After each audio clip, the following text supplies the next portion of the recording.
পর এক ঘটনা, মিরপুরের আরজুদের ঘটনা শুনবো আমরা এবার। চলুন শুনে আসি ঘটনাটি। ওকে, ধন্যবাদ রাসেল ভাই। You are most welcome. আপনি একটা জিনিস আমাকে প্লিজ একটু বলবেন কাইন্ডলি, যে আপনি বলছিলেন যে ওইখানে নানান রকমের এরকম এক্সপেরিয়েন্স প্রতিনিয়তই আপনাদের হতে থাকে, এবং আপনি যখন স্টুডেন্ট, তখন তো আপনি স্টুডেন্ট ছিলেন যখন প্রথম এক্সপেরিয়েন্স করেন আপনার ঘরের জানালা দিয়ে কিছু একটা, না হ্যাঁ সেটাই, মানে জানালা থেকে এক্স্যাক্টলি। আমরা ওই ঘটনাটা একটু শুনি। Okay fine. আমি যখন ক্লাস 6 বা 7 এ পড়ি, তখন 1993 বা 4 এর কাহিনী বলতেছি। তো আমার রুমটার পাশে ছিল, মানে ওখানে একদম খোলা জায়গা ছিল, হ্যাঁ, ওখানে অনেক কিছু দেখা যেত, খোলা। তো পাশেই ধরেন একটু পাশেই গাছ টাছ ছিল আর কি। তো আমি যেটা দেখতাম, অনেক রাত পর্যন্ত পড়তাম, তো পড়ার সময় দেখতাম যে হঠাৎ করে একদিন আমার খেয়াল হলো যে আমার পাশ দিয়ে বেশ কিছু দূরে একটা হঠাৎ করে কিছু একটা চলে গেল।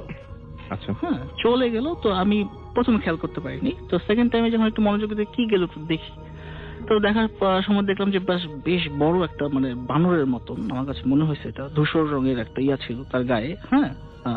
তো মনে হলো যে এরকম একটা কিছু গেল বানরের মতো।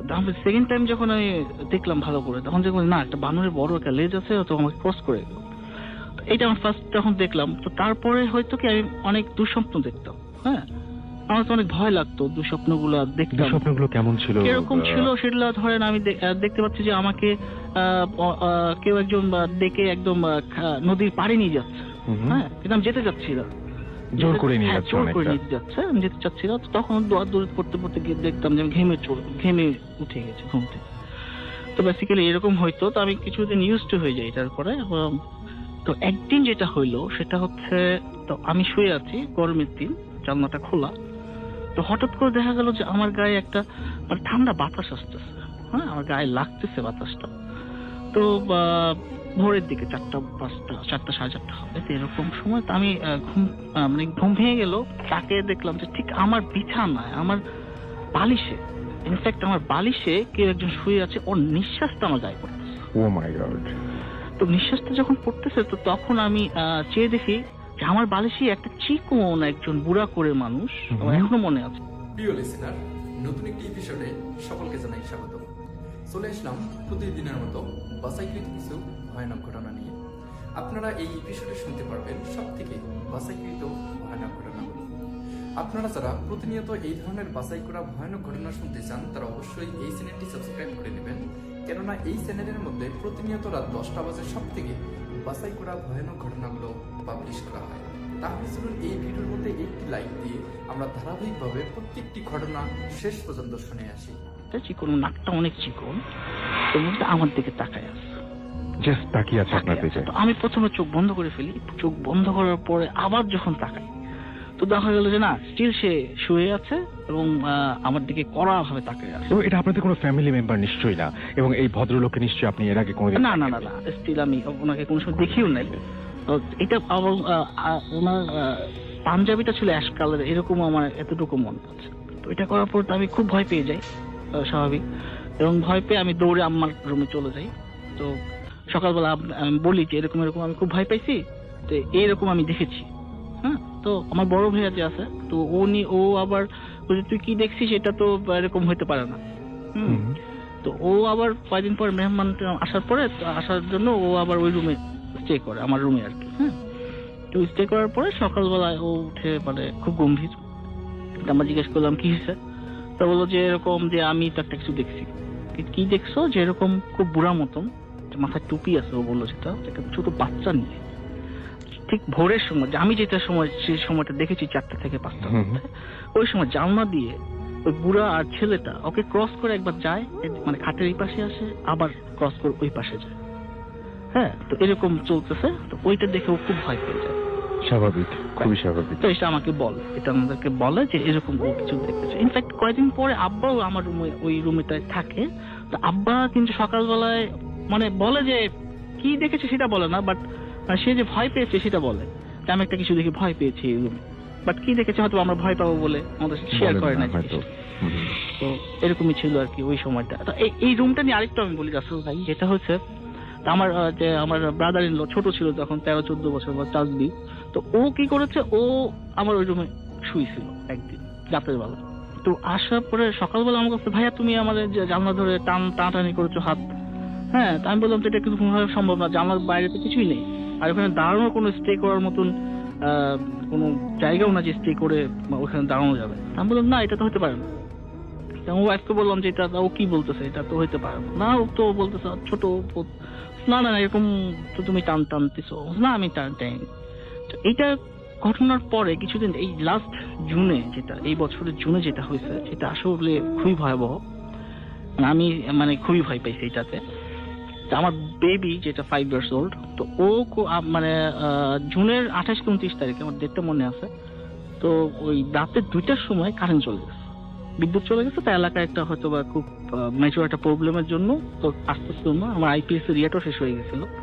তো ভোরের বেলা আমি ওই রুমটায়, হ্যাঁ, আমার বেবিটাকে নিয়ে বাতাস আসতেছে, জানলা খোলা, তো এরকম শুয়ে আছি। ও একটা সোফায় শুয়ে আছে জানলার বরাবর, আর আমি তার ঠিক পাশেই একটা সোফার মধ্যে হেলান দিয়েছি। তো ও ঘুমায় নাই, আমি বাতাস করতেছি, খুব গরম, জুন মাসের গরম। তো ইনফ্যাক্ট ও আমাকে হঠাৎ করে বলতেছে যে বাবা দেখো, একটা জানালার পাশে কি জানি একটা দাঁড়ায় আছে, একটা মানুষের মতন, আমাকে দেখো দেখো দেখো বাবা দেখো, এটা আমার হঠাৎ করে সে কি দেখতেছো, বলছে যে মানুষ জানালার পাশে যে দাঁড়ায় আছে। আমি ওদিকে না তাকায় ওকে স্কুলে নিয়ে একদম বেডরুমে চলে আসছি। আসার পরে ওয়াইফকে বললাম, তো ওয়াইফ তো আজকে বুঝতে পারছে যে এটা কি, দোয়া পরে দিল। সকালবেলা জিজ্ঞেস করেছি যে বাবা তুমি কি দেখেছিল, তো বাবা যে এরকম একটা মানুষের মতন বড় গোল একজন, হ্যাঁ, চোখগুলা লাল লাল উঠতেছিল, ও বলছে মানুষটা উঠতেছিল। কিন্তু এই বন্ধুত্বের গল্পেই হঠাৎ করে ঢুকে যায় ভয়। কি হয়েছিল শুনবো রিয়নের মুখ থেকে। আমি হচ্ছে অরণ্য রিয়ন। আমি এসেছি ধানমন্ডি থেকে।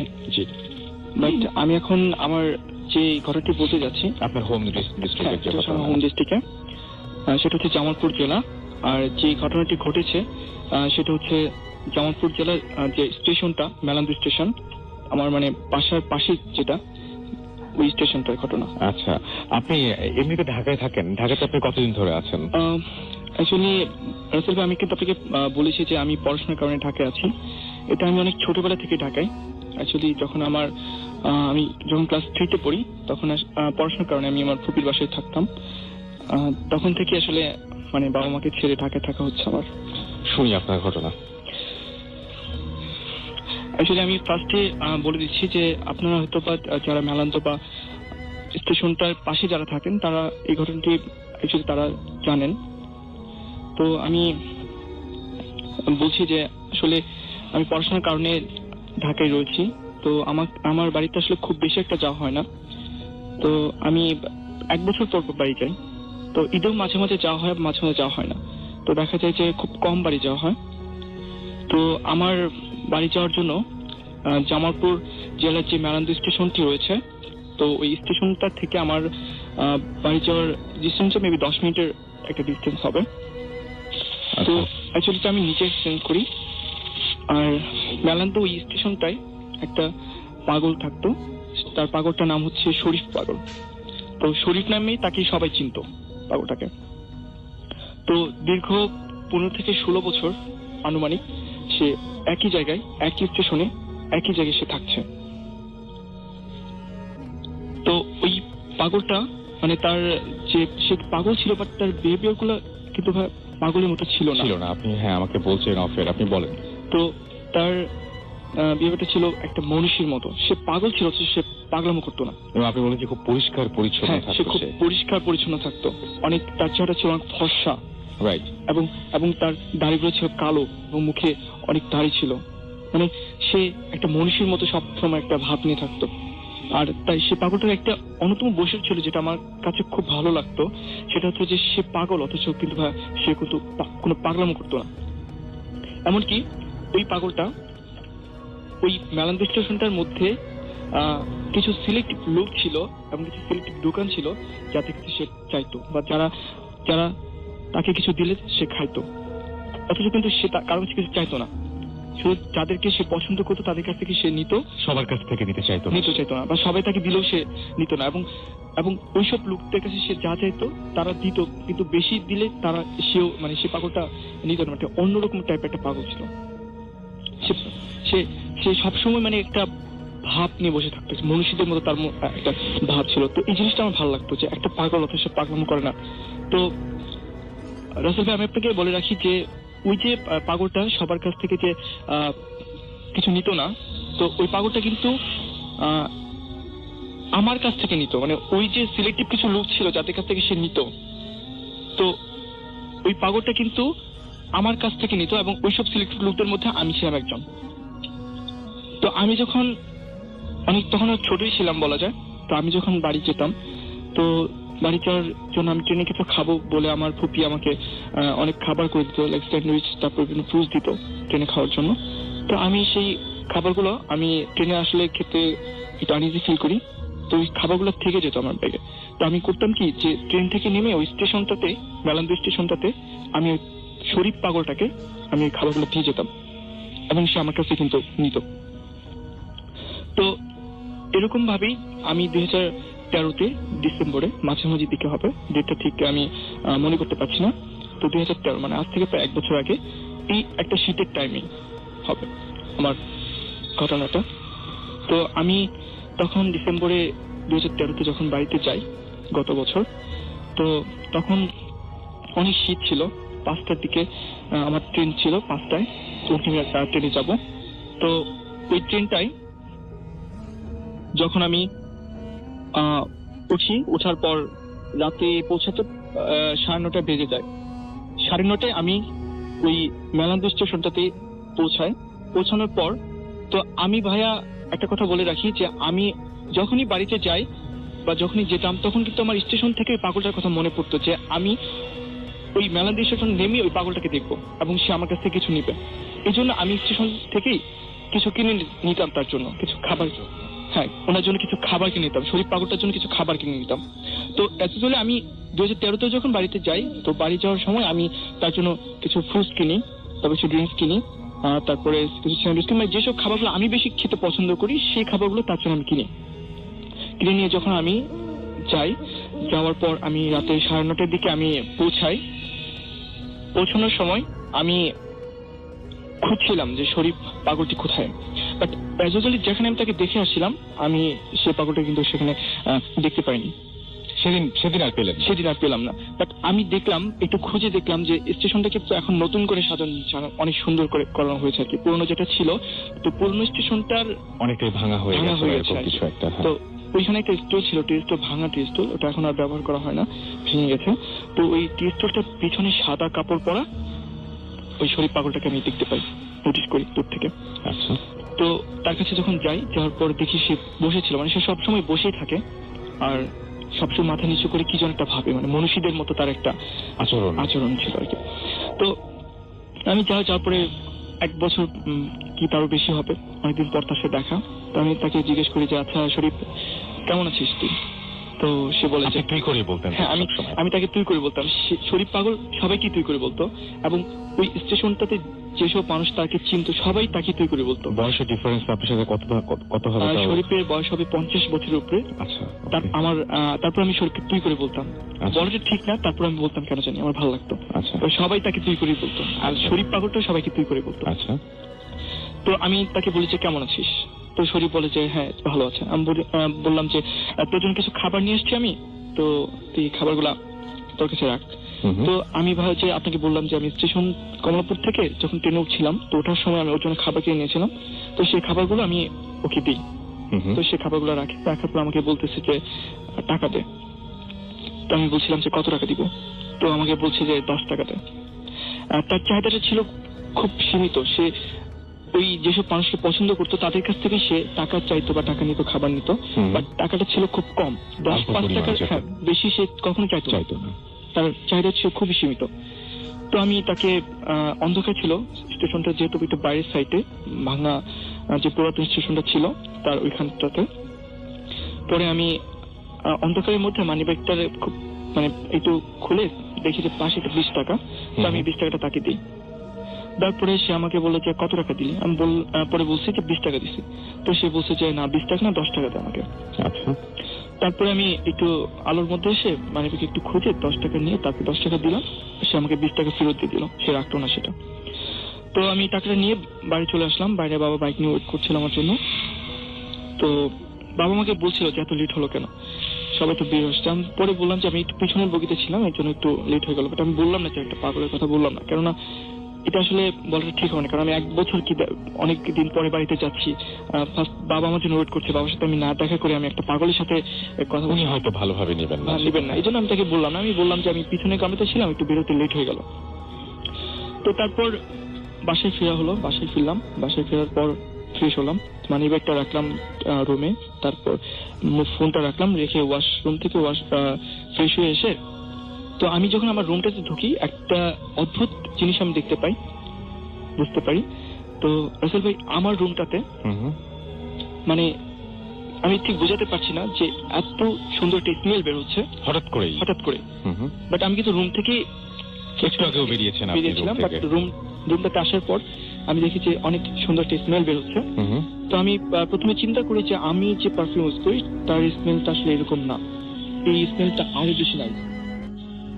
তো তখন আমি মানে একটু খেয়াল করে দেখলাম যে স্মেলটা কিন্তু আমার ওই মানিব্যাগ থেকে আসছিল। তো মানিব্যাগটাই ওই টাকাটা যখন আমি বের করি, যে সামু যেটা আমাকে রিটার্ন দিল পাগলটা, তো ওই টাকাটা মধ্যে থেকে কিন্তু ওই স্মেলটা বেরোচ্ছে। বিষয়টা আমি আসলে খুব বেশি একটা যে মানে অন্যরকম হবে সেটা কিন্তু আমি নেইনি, কারণ সে কিন্তু অনেক পরিষ্কার ছিল। আমি ভেবেছিলাম যে হয়তো তার হাতে কোনো আতর ছিল বা এরকম একটা পারফিউম ছিল, তার হাত থেকে টাকাটা আমার কাছে এসছে, এই কারণে হয়তো বা স্মেলটা বেরোচ্ছে। তো তারপর আমি বাড়িতে ছিলাম কয়েকদিন, 3 থেকে 4 দিনের মতো বাড়িতে ছিলাম। থাকার পর আমি এখন ঢাকায় ব্যাক করব। তো রাসেল আমি আপনাকে বলেছি যে আমাদের বাড়িটা হচ্ছে মেলান্দু স্টেশনটা থেকে 10 মিনিটের ডিস্টেন্স, আর মেলান্দু স্টেশনটাতে কিন্তু আমার একটা মামার বাসা আছে। মানে বাসাটা এতটাই কাছে যে স্টেশনটা থেকে মামার বাসাটা দেখা যায়, ইভেন মামার বাসার জানলা থেকে স্টেশনটা দেখা যায়, মানে একদমই কাছে বলা যায়। তো অনেকদিন পর যেহেতু বাড়ি যাওয়া হয়, অনেকদিন পর যেহেতু বাড়িতে যাই, তো সব রিলেটিভদের একটা আকাঙ্ক্ষা থাকে যে আমাকে দেখবে, এতদিন পর বাড়িতে যাচ্ছি, তো সবাই আমাকে দেখতে চাইতো। তো মামা ফোন করে আমাকে বলতেছে যে তুমি অনেকদিন পর বাড়িতে আসছো, তুমি তো চলে যাবা, তো তুমি আজকে রাতটা আমাদের বাসায় থাকো, কালকে সকালে তোমাকে ট্রেন উঠাই দিব, কালকে সকালে চলে যাও। কালকে সকালে আমার 7:20 ট্রেন হবে, 7:20 চলে ঢাকা চলে আসবেন। হ্যাঁ, ঢাকায় আমি ব্যাক করবো। 3 দিন থাকার পর ঢাকায় ব্যাক করবো। তো আমি মামার বাসায় যাই। মামার বাসায় যাওয়ার পর তো রাসেল ভাই আপনি জানেন মেবি যে গ্রামের মধ্যে কিন্তু বা ঢাকার বাইরে মানুষরা কিন্তু খুব আর্লি ঘুমিয়ে যায়, বিশেষ করে শীতের বেলায়, শীতের সময়টাতে তার খুব কাজ শেষ করে খুব আর্লি ঘুমিয়ে যায়। এই তো ধরেন 9টা কি 10টার দিকে গ্রাম অঞ্চলগুলোতে দেখা যায় যে 9টা 10টার দিকেই কিন্তু কোনো সারা শব্দ নেই। এটা কিন্তু ঢাকার বাইরে জিনিসগুলো কিন্তু এটা সবসময় আমি শুনেছি যে ঢাকার বাইরে এরকম হয়। আচ্ছা, তারপরে আমি মামার বাসায় আসি, সকালে চলে যাব। তো মামার বাসায় আসার পর তো খাওয়া শেষ করে রাতে ডিনার কমপ্লিট করে সবাই ঘুমিয়ে গেল। তো আমিও ঘুমিয়ে যাই। তো আমার ঘুম আসছিল না, আমি ঘুমার জন্য ট্রাই করছিলাম, কারণ আমি ঢাকায় দেখা যায় যে 2টা-3টা বেজে যায় কিন্তু ঘুমাতে রাতে। তো আমার ঘুম আসছিল না, আমার কেন যেন খারাপ লাগছিল যে আমি ঘুমাতে পারছিলাম না। তো আমি দেখছিলাম যে জানলা থেকে দেখা যাচ্ছে যে স্টেশনগুলোর টি স্টলগুলোতে কিন্তু লাইট জ্বালানো ছিল, মানুষজন বসে গল্প করছে, বেঞ্চে বসে টিভি দেখছে, মানে এরকম আর কি। তো আমি ভাবলাম যে স্টেশনটা একটু ঘুরে আসি, যেহেতু ঘুম আসছে না। তো আমি আমার পাশে আমার কাজিন ছিল, ওর নাম হচ্ছে রোমিও। তো কাজিনটা ঘুমিয়েছিল আমার পাশে, তো আমি ওকে ডাকলাম, ডেকে বলছিলাম যে উঠো, আমার একটু বাইরে ঘুরে আসে, আমার ঘুম আসছে না। তো ও বলছিল যে ওর এক্সাম আছে কালকে, তো ও এখন উঠতে পারবে না, ওর ঘুমাতে হবে, কারণ কালকে খুব মর্নিং ওকে বের হতে হবে। তো আমি মানে একাই যাই। পরে একাই যখন আমি যাই স্টেশনটায়, যাওয়ার পর আমার ভাই মানে অ্যাকচুয়ালি ওই পাগলটার প্রতি কেমন একটা মায়া কাজ করতো, কেন একটা ভালো লাগা কাজ করতো, যে একটা পাগল হচ্ছে সে কোনো পাগলামো করে না, একটা মনীষীদের মতো তার ভাব এত পরিষ্কার থাকে সবসময়, মানে তার পাগলের মতো তার কোনো ধরনের প্র্যাকটিস কিন্তু সে শো করতো না, মানে এত একটা ছিল আর কি, মানে একটা ডিফারেন্ট ছিল। তো আমি যখন স্টেশনটা যাওয়ার পর চাটা খাওয়ার পর আমি একটু হাঁটছিলাম যখন, তো আমি পাগলটাকে একটু খোঁজার জন্য মানে দেখছিলাম যে ওকে আমি যেখানে দেখে আসতাম সে ছোটবেলা থেকে 15 থেকে 16 বছর যাবত সে যেখানে থাকতো, একই জায়গায় থাকতো। কিন্তু এরপর যে আমি তাকে দেখলাম মানে 2013-তে যে বাড়িতে যাই তখন যে দেখলাম, কিন্তু আমি ওই জায়গাটা তাকে পাই নাই, এবং আজকেও পেলাম। হ্যাঁ, আমি ওই তখনও পেলাম না, ওই দিনটাতে আমি যে গেলাম তারপর তখন আমি পেলাম না। তো দেখি যে ওই যে টি স্টলটা ছিল তার কিছুটা দূরে আজও সে ওই সাদা কাপড় পরে কিন্তু মাথা নিচু করেছিল। আমি দূর থেকে তাকে এটা দেখতে পেলাম। যখন আমি কাছে যাই, যার পর দেখি যে সে কাঁদছিল। আমি তাকে জিজ্ঞেস করি যে শরীফ, কি হয়েছে তোর, তুই কাঁদছিলি কেন? আমি তাকে তুই করেই বলতাম যে তুই কাঁদছিলি কেন, কাঁদছিস কেন, কি হয়েছে তোর? তো ও আমাকে বলছে যে ওর খুব শীত লাগছে, ওর খুব কষ্ট হচ্ছে। তো এই জিনিসটা শোনার পর রাসেল ভাই আমার খুব কষ্ট হচ্ছিল যে একটা পাগল, সে সবার কাছে চাইতে পারে না, সবার কাছ থেকে সে চায় না, তো তার শীতে কষ্ট হচ্ছে। তো আমি আমার গায়ে একটা জ্যাকেট ছিল অ্যাশ কালার, সেই জ্যাকেটটা আমি খুলে ওই শরীফ পাগলটাকে দিলাম, যেটা তুই পরে নে। তো এটা দিলাম, তারপর সে নিল, নেওয়ার পর আমাকে বলছে যে টাকা দে। তো আমি বললাম যে কত টাকা? সে আমাকে বলছিল যে 100 টাকা দে।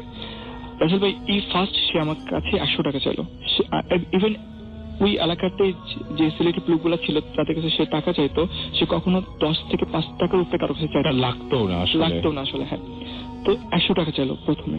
তো আমি তাকে 100 টাকা দিলাম, কারণ এতদিন পর বাড়ি যাওয়ার পর একটা পাগলের প্রতি একটা মায়া কাজ করে। ঢাকা আসার পর তাকে আমি অনেক মনে করি, অনেক তার কথা মনে পড়ে। তো আমি তাকে 100 টাকা দিলাম। তারপর সে আমাকে বলল তুই চলে যা, আমার ভালো লাগছে না। মানে সে আমার সাথে কোনো কথা বলতে সে আর ইন্টারেস্টেড না। আমাকে বলতে চলে যা, আমার ভালো লাগছে না, খুব খারাপ লাগছে। তো আমি চলে আসার পর যখন স্টেশন থেকে বের হয়ে আমি সরাসরি যখন বাসার দিকে রওনা হয়ে গেলাম, তো ওই মেলান্দহ স্টেশনটার খুব কাছেই আর কি, পাশেই একটা মানে মাঝামাঝির দিকে, আমার মামার বাসাটা স্টেশনটার মাঝামাঝির দিকে একটা কবরস্থান রয়েছে। তো দেখি যে ওই কবরস্থানে আমার গায়ের অ্যাশ কালার একটা জ্যাকেট পরে, ওই রাতের তখন মেবি 1টা বাজে। তো 1টার দিকে একটা লোক কবরটার পাশে দাঁড়িয়ে মাথা নিচ করে আছে। তো কুয়াশার মধ্যে, অনেক শীত ছিল, কুয়াশার মধ্যে আমি জিনিসটা খুব মানে ভালোভাবে দেখতে পাচ্ছিলাম না। একটু কাছে যাওয়ার পরে দেখি যে ওই শরীফ নামের পাগলটি কিন্তু ওই কবরের সামনে দাঁড়িয়ে ছিল। তো আমি ওকে মানে আমি তখন শকড হয়ে যাই যে সেই মানুষটিকে আমি দেখলাম যে কিছুক্ষণ আগে আমার সামনে, যার কাছ থেকে আমি চলে আসলাম, সে বসেছিল, এখন দেখি যে সে আমার আগে এখানে চলে আসছে। আর রাসেল ভাই ওইখানে আসার কিন্তু কোনো আদার কোনো ওয়ে ছিল না আসার। ওই আমি যেখান থেকে আসছি ওই দিকটা ছাড়া অন্য কোনো রাস্তা ধরে আসার কিন্তু কোনো অপশন ছিল না। আর যদি থাকতো সেটা কিন্তু অনেক লং একটা ওয়ে, এটা কিন্তু অনেক ঘুরে ফিরে প্রায় আধা ঘন্টার উপরে লেগে যাবে, যেখানে আমি 5 মিনিটের মধ্যে চলে আসছি। তো আসার পর আমি তো তখন মানে ওকে জিজ্ঞেস করি যে তোকে আমি মাত্র ওখানে দেখলাম, এখানে তুই কবরের সামনে এত রাতে তুই দাঁড়িয়ে কি করছিস? শরীফকে যখন আমি এটা জিজ্ঞেস করি, শরীফ কোনো কথা বলছিল না। তো একই কোশ্চেন আমি ওকে 3বার জিজ্ঞেস করি যে তুই এখানে এভাবে দাঁড়িয়েছিস কেন, এত রাতে কবরের মাঝখানে এরকম কবরের সামনে দাঁড়িয়ে কি করছিস? যখন আমি 3বার একই কোশ্চেন করি, সে যখন কোনো অ্যান্সার করছিল না, তো আমার তখন কেমন যেন লাগছিল যে একটা মানুষকে আমি কিছুক্ষণ আগে দেখলাম, এখন আবার তাকে দেখছি, তো তারপর আবার আমি তাকে কোশ্চেন করছি, কোনো অ্যান্সার করছে না। তো আমি বাসায় চলে আসি। আসার পর আমি যখন দরজা নক করি তখন মেবি রাত 1:45 বাজে। তো তখন আমার কাজিন দরজাটা খোলার পর তো আমাকে দেখে সে অবাক হয়ে গেছে, বলছে যে এত শীতের মধ্যে তুমি কোনো শীতের কাপড় না পরে তুমি বাইরে গেছো, তোমার কষ্ট হচ্ছে না, তুমি এত শীতের মধ্যে বাইরে গেছো? পরে আমি বলছিলাম যে অ্যাকচুয়ালি আমি আমার গায়ের জ্যাকেটটা ছিল, এটা আমি স্টেশনে গিয়ে শরীফ পাগলকে দিয়ে আসছি, কারণ খুব কষ্ট পাচ্ছিল শীতে। তো এটা শুনে কিন্তু রাসেল ভাই আমার সেই কাজিন কিন্তু অনেক হাসছিল, মানে সে অনেক হাসছিল। আমি মানে বুঝতে পারছিলাম না যে সে হাসছে কেন। তো আমি তাকে বলছি যে হাসছো কেন, একটা মানে জ্যাকেট দিচ্ছি, আমি ঢাকায় গিয়ে আবার কিনে নিব, তো এটা আবার হাসির কি হলো? আমার কষ্ট মানে খারাপ লাগছে, আমি তাকে জ্যাকেটটা দিয়ে দিচ্ছি, তার কষ্ট আমার ভালো লাগে না, আমি জ্যাকেটটা দিচ্ছি, তো এটা তুমি হাসার কি হলো? তো সে দেখি আরো হাসছে। তো আমার কাজিনকে আমি জিজ্ঞেস করলাম আসলে হাসছো কেন? তো আমার কাজিন তখন বলছিল যে শরীফ পাগল আজ থেকে প্রায় 1 বছর আগে মারা গেছে। তো এই অডিও ক্লিপটিও পুরনো, আশা করছি আপনাদের ভালো লাগবে।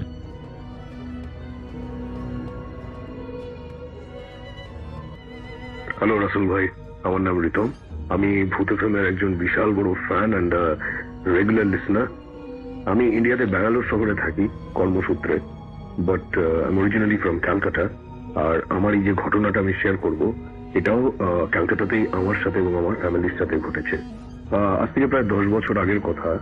আমরা একটা নতুন অ্যাপার্টমেন্ট নিয়ে সেখানে মুভ করি। খুব মন দিয়ে অনেক ইনভেস্টমেন্টস করা হয়েছিল ওই অ্যাপার্টমেন্টটাতে, কিন্তু আনফর্চুনেটলি ওখানে এমন কিছু ইনসিডেন্টস ঘটে যে আমাদের এত শখের অ্যাপার্টমেন্ট ওটা ছেড়ে আমাদের অন্য জায়গায় মুভ করে যেতে হয়েছিল very soon, in a very short time. তো এইভাবে শুরু হয় অ্যাপার্টমেন্টে। প্রথমে আমরা যখন মুভ করলাম, ইনিশিয়ালি এভরিথিং ওয়াজ ওকে। তারপর যেটা হয়, আমরা একটা স্বপ্ন দেখতে শুরু করি, আমি, আমার বাবা মা, এবং ঘটনাচক্রে আমরা যখন আমাদের নেবারদের সাথে কথা বলি যারা ফ্ল্যাটের ওই ডিরেকশনেই থাকতো, মানে ধরুন আমার উপরে বা আমাদের ঠিক নিচে ওইদিকে যারা থাকতো, এভরিওয়ান, সবাই একই স্বপ্ন দেখছিল। এটা খুব অদ্ভুত, এটার কোনো সাইন্টিফিক ভিত্তি আমরা খুঁজে পাইনি যে একই স্বপ্ন কি করে এতগুলো মানুষ দেখতে পায়। এবং স্বপ্নটা এরকম ছিল যে আমাদের অ্যাকচুয়ালি আমার জানলা দিয়ে নিচে তাকালে আমাদের ফ্ল্যাটের অ্যাপার্টমেন্টের ক্যাম্পাসের মধ্যে একটা ওয়াটার ট্রিটমেন্ট প্লান্ট ছিল, কিন্তু স্বপ্নে আমরা দেখতাম যে ওয়াটার ট্রিটমেন্ট প্লান্টটা নেই, তার জায়গায় একটা বিশাল বড় গাছ, খুব বড় গাছ, বট গাছের মতন, এবং তার ডালপালাগুলো জানলা দিয়ে দেয়াল ভেঙে গোটা ঘরের মধ্যে ঢুকে দেয়াল জুড়ে, সিলিং জুড়ে ডালপালাগুলো ছেয়ে আছে। এই গাছের স্বপ্নটা আমরা সবাই দেখতাম। এটা বলা হয় যে অল অ্যারাউন্ড বেঙ্গল এটা মানা হয় যে এই বড় যে গাছটা, দ্যাট ইজ বট গাছ, এটাতে ব্রহ্মদৈত্যী থাকে। Brahmadaityi is like an ancient guardian spirit, like an ancient demon, কিন্তু is more of a protector, উনি রক্ষা করেন। কিন্তু বলা হয় যে বট গাছ কোনোদিন কাটতে নেই, বা কাটলেও সেখানে একটা রিচুয়াল বা একটা পুজো, কিছু প্রসেস করা উচিত, মানে ডিস্টার্ব করা উচিত না, ব্রহ্মদৈত্যী বা এরকম স্পিরিটকে ডিস্টার্ব করা উচিত না। তো আমরা তারপর খবর নিয়ে জানতে পারি যে আমাদের ঠিক যে জায়গাটায় আমরা দেখতাম ওই গাছটার স্বপ্নে, অ্যাকচুয়ালি সত্যিকারের ওই জায়গাটাতে ওইরকম একটা গাছ ছিল যেটা কেটে অ্যাপার্টমেন্টটা কনস্ট্রাক্ট করা হয়েছিল এবং কোনো পুজো করা হয়নি। তো যাই হোক, এটা দিয়ে শুরু হয়েছিল ঘটনা, এবং এটা নাইটমেয়ারের মতো, মানে আমরা এটা রোজ দেখতাম, এই স্বপ্নটা রোজ একবার না একবার এই স্বপ্নটা আমরা দেখতাম।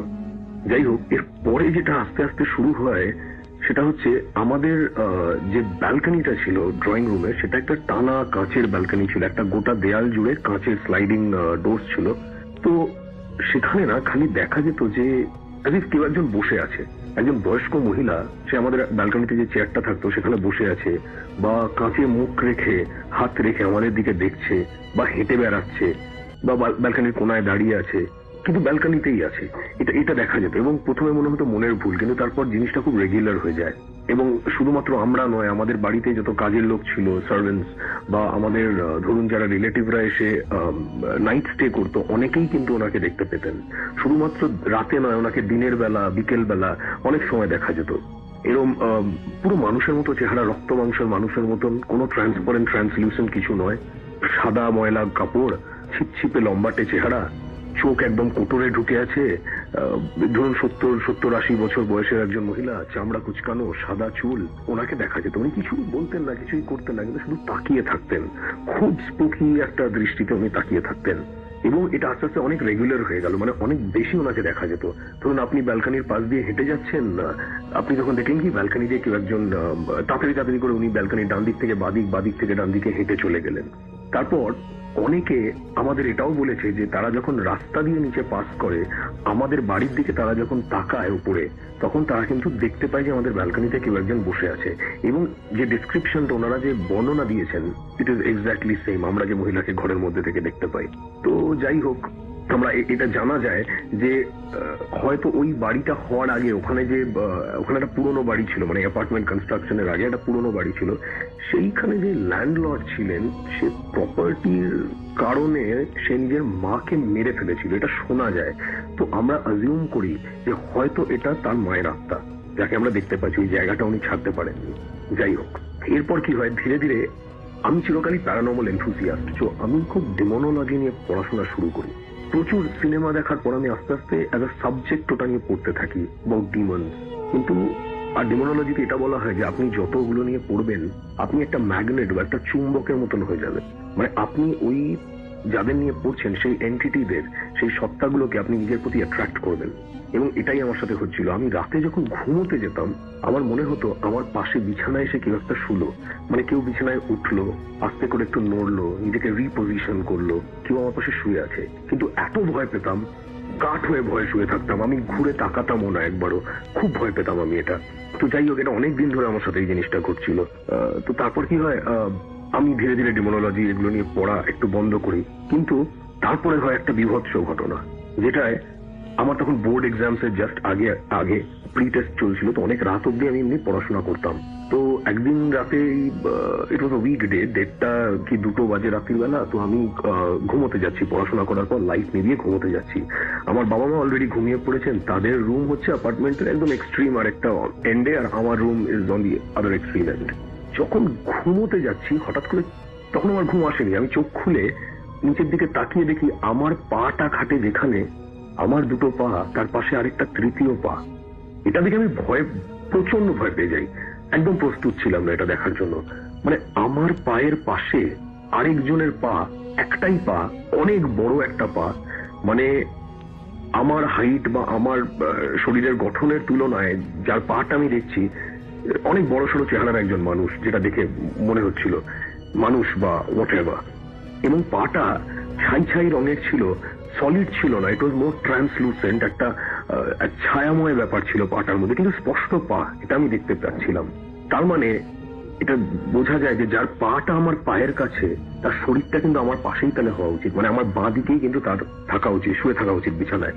কিন্তু রাসেল ভাই, আমি তখন চেষ্টা করি বাঁ দিকে ঘুরে তাকানোর, কিন্তু আমি নিজের মাথাটা নাড়াতে পারি না। আমার গোটা শরীর প্যারালাইজড ফিল করছিলাম আমি তখন। আমার গোটা বাঁ দিকটায় কেউ যেন একটা চেপে বসে আছে বা আমাকে ধরে রেখেছে, বিছানার সাথে আটকে রেখেছে। আমি কিছুতেই মাথাটা ঘুরিয়ে তাকাতে পারছিলাম না। অদ্ভুত একটা প্রেশার, অদ্ভুত একটা স্ট্রেংথ, আমাকে যেন কারোর একটা এক্সটার্নাল স্ট্রেংথ আমাকে আটকে রেখেছে। তো যাই হোক, আমি তখন কোনো রকমে ঈশ্বরের নাম নিয়ে কোনো রকমে ছুটে পালাই, কিন্তু কিছুতেই পিছনে ঘুরে তাকাতে পারি না যে ওখানে কি রয়েছে বা কে রয়েছে। এবং কোনো রকমে আমি বাবা মার ঘরে চলে যাই, এবং আমি আর তারপর থেকে একা শুই না। আমার পরীক্ষার সময় ছিল, তো আমি তারপর থেকে আর একা একদমই শুইনি। এবার কি হয়, আমাদের একজন ফ্যামিলি অ্যাস্ট্রোলজার আছে, তো উনি একদিন আমাদের বাড়িতে এলেন। হি ওয়াজ আ স্পিরিচুয়াল গাই, খুব আধ্যাত্মিক মানুষ। উনি বাড়িটাতে ঢুকেই বললেন যে এই বাড়িটার বাস্তু ঠিক নয়, এই বাড়িটাতে একটা অদ্ভুত নেগেটিভ এনার্জি বা একটা খারাপ কিছু আছে, তোরা যত শিগগিরই পারিস এখান থেকে চলে যা, আর যদি নাও যাস জানবি এখানে তোরা বেশি দিন থাকতে পারবি না। তো আমাদের খুব দুঃখ হয়, কারণ খুব শখের অ্যাপার্টমেন্ট ছিল, আমাদের খুব মনের মতো সাজিয়েছিলাম অ্যাপার্টমেন্টটা। তো যাই হোক, এরপর থেকে কি হয়, আমরা দেখতে পারি যে ওই বাড়িটাতে আমাদের সাথে কোনো কিছু ভালো হচ্ছিল না, কোনো সাকসেস আসছিল না। অদ্ভুত একটা ডিপ্রেশন, সবার খুব একটা মন মরা অ্যাটিটিউড হয়ে যাচ্ছিল বাড়িতে, ঝগড়াঝাটি হচ্ছিল, নাথিং ওয়াজ গোয়িং গুড। আমার পড়াশোনায় সেরকম মন লাগছিল না, শরীর ভালো থাকছিল না, খুব নেগেটিভ একটা অ্যাটমসফিয়ার বাড়িটাতে তৈরি হয়ে উঠেছিল। এরপর থেকে কি হয়, এই অ্যাক্টিভিটি গুলো বাড়িটায় বাড়তে থাকে, যে আমরা বাড়িতে কেউ একা থাকলে খালি ফিল হয় যে পাশের ঘরে যেন কেউ আছে, হাঁটা চলার আওয়াজ পাই, রান্নাঘরে বাসন নাড়ার আওয়াজ আসছে, কল খোলার আওয়াজ হচ্ছে, বাথরুমের দরজাটা যেন কেউ বন্ধ করে দিল, ফ্রিজ খোলার আওয়াজ হচ্ছে। এবং এটা একজনের সাথে হলে আমি বুঝতাম এটা ইলিউশন, কিন্তু বা কোন রকমের মনের ভুল, কিন্তু এটা সবার সাথে হচ্ছিল। বাড়িতে যেই একা থাকতো সেই কিন্তু এই একই জিনিস ফিল করতো। আর আমার মা খুব লজিক্যাল মানুষ, উনি কখনোই এটা প্যারানর্মাল অ্যাঙ্গেল থেকে ভাবেন না, বাট ইভেন শি ওয়াজ স্ক্যার্ড। তো যাই হোক, এরপরে আমরা খুব ভয় পেয়ে যাই, আর আমরা ভাবি যে না, ওই বাড়িটা বিক্রি করে আমরা শহরের অন্য একটা দিকে মুভ করে যাব। তো আমরা বাড়িটা তারপর সেল করে দিই। তো এই ছিল আমার ঘটনা রাসেল ভাই। আমি জানি না ওই বাড়িটাতে এখন যারা আছে তারা এটা ফিল করছেন কিনা, কারণ আমি এখন অন্য শহরে থাকি। বাট আরেকটা জিনিস হচ্ছে যে আমি এরপর অনেক পড়াশোনা করেছিলাম এটা নিয়ে, I try to research on this. আমি যেটা কনক্লুড করছি যে এক এক সময় কি হয়, একটা কোনো পার্টিকুলার আত্মা বা একটা কোনো পার্টিকুলার স্পিরিট একটা বাড়িতে বা একটা জায়গায় থাকে না। এক এক সময় এক একটা বাড়ি বা এক একটা জায়গার বাস্তু বা তার ডাইমেনশন, তার ডিরেকশন, জিনিসটা এমন হয় যে সেটা অনেক প্রচুর নেগেটিভ এনার্জিকে সেটা নিজের প্রতি আকর্ষিত করে, তার প্রতি অ্যাট্রাক্টেড হয় প্রচুর নেগেটিভ এনার্জি। তো সেই জন্য আমার যেন মনে হয় বাড়িতে একটা ভোর্টেক্স বা বাড়িতে একটা অদ্ভুত একটা নেগেটিভ এনার্জির হাব তৈরি হয়ে উঠেছিল। সেটা নয় ব্রহ্মদৈত্যর থাকতে পারে, বা ডিমোনোলজিতে আমি যা পড়েছিলাম সেই আত্মাগুলো অ্যাট্রাক্টেড হয়ে আসতে পারে, বা ওই যে মহিলার আত্মা সে ছেড়ে যেতে পারছে না জায়গাটা, হয়তো অনেক কিছু। তো এই ছিল আমার ঘটনা রাসেল ভাই। I hope listeners will like it. আর আমার আরো অনেক ঘটনা আছে আমার এবং আমার বন্ধুদের, ফ্যামিলি মেম্বারসদের, যেটা দেশে বা বিদেশে আমি অনুভব অনেক কিছু ফিল করেছি। তো শেয়ার করব, আরো ঘটনা শেয়ার করব। And I feel physically I will come to the Bhoot FM studio and meet you guys soon. Thank you. আমি প্রথমেই যেতে চাই তার কাছে, এবং আপনার নামটা প্লিজ একটু বলবেন। এবং আপনি, আমার নাম হচ্ছে শেখ মোহাম্মদ নাজমুল হাসান, আমি উত্তরা থেকে এসেছি আর কি, এখন উত্তরায় থাকি। উত্তরায় থাকেন? জি জি। ওকে, আমরা আপনার ঘটনায় চলে যাই। যে ঘটনা দিয়ে শুরু করব সেটা কোথাকার ঘটনা? এটা কি উত্তরার ঘটনা দিয়ে শুরু করব? ঘটনা আপনার এটা মালিবাগের ঘটনা, আমরা শুনি তাহলে। মালিবাগের ঘটনা বলি। জি। এটা মোস্ট প্রবলি আপনার এটা 85-86 সাল হবে আর কি। জি। তো তখন যেখানে আমরা থাকতাম মূলত, তো ওইখানে আপনার একজন, আমরা নিচতলায় ছিলাম এবং 4 তলায় আপনার এক আপা থাকতেন, আমাদের সাথে তার খুব আন্ডারস্ট্যান্ডিং ছিল আর কি, আপনাদের মতো। তো পরে উনি শান্তিবাগে চলে যায়। তো তারপরে তার একটা ভাগনা, মানে তার ওয়াইফ, হাজবেন্ডের ভাগনা, সে আসে জাকির, এবং আমাদের সাথে খুব আন্তরিকতা ছিল। তো একদিন সে বলছে যে মামা, আমি ওই আমেরিকান এম্বাসিতে মানে শেষ নেবে আর কি, ভিসা নেবে, তো আমেরিকান এম্বাসির জন্য আপনি ভোর 4টে তুলে দিন। তো যাই হোক, আমি কথা দিলাম। তো আমি বললাম ঠিক আছে, তোমাকে আমি ডাকবো, কিন্তু তুমি উঠবা কিনা। তো সেই দিন ওই রাতে যে ঘটনা ঘটলো, সেইখানে সেই দিন দেখি আমাকে কে তুলে দিয়েছে ঠিক খেয়াল নেই। তো আমি রাস্তা বের হয়ে গেছি। তো আপনার বাম দিকে ধরেন মৌচাক যেতে, ডান দিকে যাওয়ার পরে বাম হাতে আপনার গুলবাগ, আর ডান দিকে শান্তিবাগ। ডান দিকে যেই আমি টার্ন নিছি, তখন একটা দেখি যে একটা বাচ্চা কান্না, গগনভেদী কান্নার আওয়াজ। জি। তখন আমি কেন জানি তাড়াতাড়ি জগিং করার মতো দৌড়ানোর চেষ্টা করি, কিন্তু দৌড়াতে যে বাম দিকে ঘুরতে হবে এটা কিন্তু আমার খেয়াল ছিল না। আচ্ছা। আর আসলে তখন আমার কিন্তু সেন্স বলতে নাই। জি। তারপর সামনে যেয়ে গেছি, ডান দিকে আপনার ওই মালিবাগ মোড়ের দিকে যাবে, বাম সাইডে শান্তিবাগ এখন ওটা আছে, শান্তিবাগে আপনার একটা প্রাইমারি স্কুল। তখন আমি খুঁজে পাই যে হ্যাঁ, একটা মহিলা লম্বা করে, একটু অ্যাবনর্মাল টাইপ, কিন্তু আমার তখন বোঝা যায়নি। ওনার হাত কোলে একটা বাচ্চা, উনিও একটু বড় বড় হচ্ছেন, একটু উঁচু হচ্ছে, মানে লম্বা হচ্ছেন, বাচ্চাটাও বাড়তেছে, বাচ্চাটাও ঘুরে ঘুরে দেখতেছে, উনিও কিন্তু দেখতেছে। তখন আমি বলছি এ কি দেখতেছেন আপনি? বাচ্চাটাকে কান্না থামান, এ কি আশ্চর্য ব্যাপার। তখন কোথা থেকে যেন 3-4টা কুকুর চলে আসে। তো কুকুর দেখে আমি ভয় পেয়ে যাই। ভয় পাওয়ার পর তখন আমি কুকুর করতে যাই, ততক্ষণে আমার সেন্স আসে, কি রে এটা কি দেখতেছি। তখন দেখছি না, ওনার অন্যরকম মহিলার রূপ। তখন চোখগুলো ঠিক টেনিস বল না, আর একটু ছোট হবে, আমার দিকে সে এমন ভাবে তাকাচ্ছে। তখন তো আমার জমানটা বন্ধ হয়ে গেছে ভয়, কিন্তু আমি কিছুই করতে পারছি না। তারপর একটা ধাক্কা খাই, কিন্তু অথচ দেখা গেছে রাস্তার মধ্যে ধাক্কা আর কি, কেন জানি ধাক্কা খাই। তারপর আমি বাম সাইডে যেদিকে আসতাম দৌড় দিলাম। এবং ধাক্কা খাওয়ার মতো নিশ্চয়ই ওখানে কিছুই ছিল না, কিন্তু কেন জানি আমাকে কে ধাক্কাটা দিছে। এবং আমার অভিজ্ঞতাতে দেখি যে যখনই কোনো আলো আমাকে করছে, তখন কিন্তু আমার সেন্স আসছে। তো সেই জন্য কিন্তু একটা আলো আসে। তারপর আমি তাকে দৌড় দিয়ে বাসায় আসি। বাসায় এসে দেখুন 2:10 বাজে। তখন এটা আপনার আমার একটা এটা কত বছর আগের ঘটনা হবে? এটা 85-86 ঘটনা। 85-86 ঘটনা। আপনি একটা ঘটনা বলছিলেন যে আপনার মা কোন একদিন ইলেকট্রিসিটি চলে গিয়েছিল। হ্যাঁ, আমি একটু শুনি তো ঘটনাটা। আপনার ঘটনাটা হচ্ছে এটা তখন কিন্তু এটা আবার উত্তরায় আমার মেজো ভাই হাউস বিল্ডিং ফাইন্যান্স কর্পোরেশন ছিল, এটা অফিসিয়াল কোয়ার্টার ছিল। আচ্ছা। আমাদের বাসায় তো খালারা ছিল, বিভিন্ন জায়গায় এই বদলি হয়েছে মেজো বড় ভাইয়ের সাথে। যাই হোক, আমি এই ঘটনা সরাসরি চলে যাচ্ছি। তো এইটা সেদিন ওই ঘটনা যেদিন ঘটলো, সেদিন মাগরিবের নামাজ পড়তেছে। জি। তো এর মধ্যে ইলেকট্রিসিটি চলে গেছে আমার আম্মার ড্রয়িং রুম থেকে, এবং তখন আমার আম্মা ছিলেন, মেজো ভাই ছিলেন। তো ওখানে ড্রয়িং রুম থেকে আমার আম্মা বলতেছে যে বাবা, ওই ম্যাচটা আর মোমবাতিটা ফ্রিজের উপরে। তো আমার আম্মার একটা অভ্যাস ছিল কি, যে অন্ধকারের মধ্যে উনি কিন্তু দরকারি কোনো জিনিস পেয়ে যেতেন। তো ঠিক আমি মোমবাতি ম্যাচ পেলাম এবং জ্বালালাম। জ্বালাবার পরে যখন আমি ঘর থেকে বার হয়েছি, অর্থাৎ বাম দিকে ড্রয়িং রুমের দিকে যাবো আমি, তখন দেখি যে না, মনে হচ্ছে যে না, আমার মা মনে হয় আমাকে মাস্টার বেডরুমে ডাকতেছে। তখন আমি মাস্টার বেডে ঢুকতে যেয়ে দেখি যে আল্লাহ একই। তো ওখানে আপনার দেওয়ালের সাথে অনেকগুলো সোফা আছে, আলমিরা আছে। তারপর ডান দিকে আপনার বড় একটা আছে, খাট আছে, পালঙ্ক আছে, আর মাঝখানে প্রায় 2-2.5 ফিট 3 ফিটে প্যাসেজ আছে যাওয়া আসা করার জন্য। তখন দেখি যে না রে বাবা, মা তো ওখানে নেই। একটা অপরিচিত একটা লোক, লম্বা চিকুন মতো, বিশাল লম্বা করে। আরো আশ্চর্য হয়ে যায়, তার পা কিন্তু 2টা নেই, এবং সে আমাকে এশারায় ডাকতেছে। তো আমি বললাম বল তুই কে। তো সে কিছু বলেন। তখন লক্ষ্য করলাম যখন আমি ওই কিনারের দিকে চলে আসছি, মাথার দিকে ধরেন আপনার খাটের, তখন সে কিন্তু পেছন দিক দিয়ে চলে যাচ্ছে, অর্থাৎ বারান্দার দিকে চলে যাচ্ছে। তখন আমার মাথার মধ্যে একটা দুষ্ট বুদ্ধি খেললো, তাকে আমাকে ধরতে হবে। কিন্তু আশ্চর্য, আমি কিন্তু ভয় পাইনি, কিন্তু বুঝে গেছি সে সুপার ন্যাচারাল বা কিছু একটা হবে, মানে ইনহিউম্যান বিং হবে, নট হিউম্যান। তখন করে এক পর্যায়ে খেয়াল করে যে না, আমি কিনারে চলেছি। তখন আমি দৌড় দিছি, আর সে আর যেতে পারলো না। তখন তাকে আমি ধরি, কিন্তু আশ্চর্য, তখন মোমবাতিটা তো আমার হাতে। তখন আমি তাকে বলতে যে বল তুই কে। তখন দেখি যে সে চোখগুলো বড় করছে এবং গলাটা লম্বা করে ফেলছে, এবং বাতাস যেন আসছে, তার চুলগুলো উড়ে চলে যাচ্ছে, মানে অর্থাৎ সে দেখাচ্ছে যে আমি এই। তো আমি বললাম যে আমাকে ভয় দেখে লাভ হবে না, আমি কিন্তু উজু অবস্থায় আছি, তুই কিছু করতে পারবি, তোকে বলতে হবে তুই কোত্থেকে আসছিস। এইভাবে কয়েক মিনিট হয়েছে ঠিক জানি না, তখন তাকে আমি একটা ঘুষি মারি। তো ঘুষি মারবার পক করে একটা কি যেন একটা সাউন্ড করছে আর চোখটা আমার বন্ধ হয়েছে, কিন্তু আমি মারছি খুব জোরে। তারপর আমি আমার কিরে আমি কোথায়, ও মা ডাকতেছিল, তখন ও দৌড় দিয়ে মায়ের কাছে যাই। মা আমাকে দেখা মাত্র বলে কি বাবা তুই তো দেখি পুরো ভিজে গেছিস। বলে মা একটু গরম লাগতো। গরম কোথায়, তখন মানে শীত যায় ভাব আর কি, সম্পূর্ণ ভিজে গেছে। এবং এমন লক্ষ্য করলাম যে চুল থেকে পুরা পানি পড়তেছে, মানে সদ্য গোসল করেছে। তখন আমি মাকে আর কিছু বলিনি, পরে আমি মাকে বললাম। তখন মা বলে বাবা তোমার এত দরকার কি ছিল, তুমি যখন দেখতেছ এই ঘটনা তুই বুঝতে পারলে তখন তাহলে তুই একটু ফিরে আসতিস, আমাদের বলতিস। এই ঘটনা ভাই আমি এখনো কিন্তু আপনার রাসেল ভাই ভুলতে পারি না আর কি। আমি আরেকটা জিনিস আপনার সম্পর্কে বলি। আপনি বলছিলেন, আমি আপনাকে জিজ্ঞেস করছিলাম যে এত মানুষ আমরা চারপাশে আছি, কিন্তু কিছু কিছু মানুষ বুঝতে পারেন যে চারপাশে অস্বাভাবিক কিছু ঘটছে। কিছু মানুষ দেখতে পায়, কিছু মানুষ দেখতে পায় না। কিছু মানুষ সারা জীবন মানে অবিশ্বাস করে যায় যে হয়তো এরকম কোনো কিছু নাই।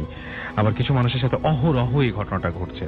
তখন আপনি খুব চমৎকার কথা বললেন আমাকে, যে আপনি বললেন যে আসলে মানুষের যে সিক্স সেন্স, সেই ষষ্ঠ ইন্দ্রিয় যে ব্যাপারটা, সেটা দিয়ে কেউ কেউ মানে কারো থাকে প্রখর, কারো হয়তো কেউ হয়তো সেন্স করতে পারে, কেউ হয়তো পারে না। এই ব্যাপারটা আপনি বলছিলেন। এবং আপনার সাথে আমি ছোট ছোট যেহেতু ঘটনা, আমি বেশ কয়েকটা ঘটনা একসাথে আপনাদের শোনাচ্ছি। আপনি বলছিলেন সামনে কোরবানির ঈদ আছে। আমি তার আগে একটু বলেছি যে ইলেকট্রিসিটির যে ব্যাপারটা, ইলেকট্রিসিটি তো অহরহ হয়ে যায়। এবং ইলেকট্রিসিটির এই ঘটনার সময় আমাদের প্রথমেই আমরা যে কাজটা করি সেটা হচ্ছে আসলে একটা আলো জ্বালাবার ব্যবস্থা করি। সেটা চার্জার লাইট হোক বা সেটা মোমবাতি হোক বা যাই কিছু হোক, আমরা সেটা খুঁজে বের করি এবং তারপরে সেটা নিয়ে, এবং সেইটা আনতে গিয়ে হঠাৎ করে যদি আপনার এরকম কোন একজনের সাথে দেখা হয়ে যায়, বা হঠাৎ করে আপনি যদি উপলব্ধি করতে পারেন যে আপনার বাসায় যে ভদ্রলোক, মানে অপরিচিত একজন ভদ্রলোক বা ভদ্র মহিলাকে দেখা যাচ্ছে যিনি ঠিক আসলে এই পরিবারের সদস্য নন, তাহলে ঠিক এইরকম সাহসিকতা হয়তো সবার পক্ষে দেখানো সম্ভব হবে না, কিন্তু দেখানো সম্ভব হয়েছে ওনার পক্ষে এই কারণেই যে ওনার শুরু থেকেই মানে জীবনের বিভিন্ন পর্যায়ে উনি এইরকম ধরনের অভিজ্ঞতার সম্মুখীন বারবার হয়েছেন। কোরবানি ঈদ সামনে রয়েছে, আপনি বলছেন যে ঈদুল আজহা নিয়ে আপনার একটা ঘটনা রয়েছে। ঈদুল আজহা কি হয়েছিল? বিল্ডিং এর ঘটনা। জি, ঈদুল আজহার দিনে হয়েছে কি, ওই বিল্ডিং এ কিন্তু ছাদ থেকে তখনকার সময় আর কি একটা ছেলে পড়ে যায়। ওই যে জাকিরের কথা বললাম তারই ছোট ভাই, পরে লাকিলি সে বাঁচে।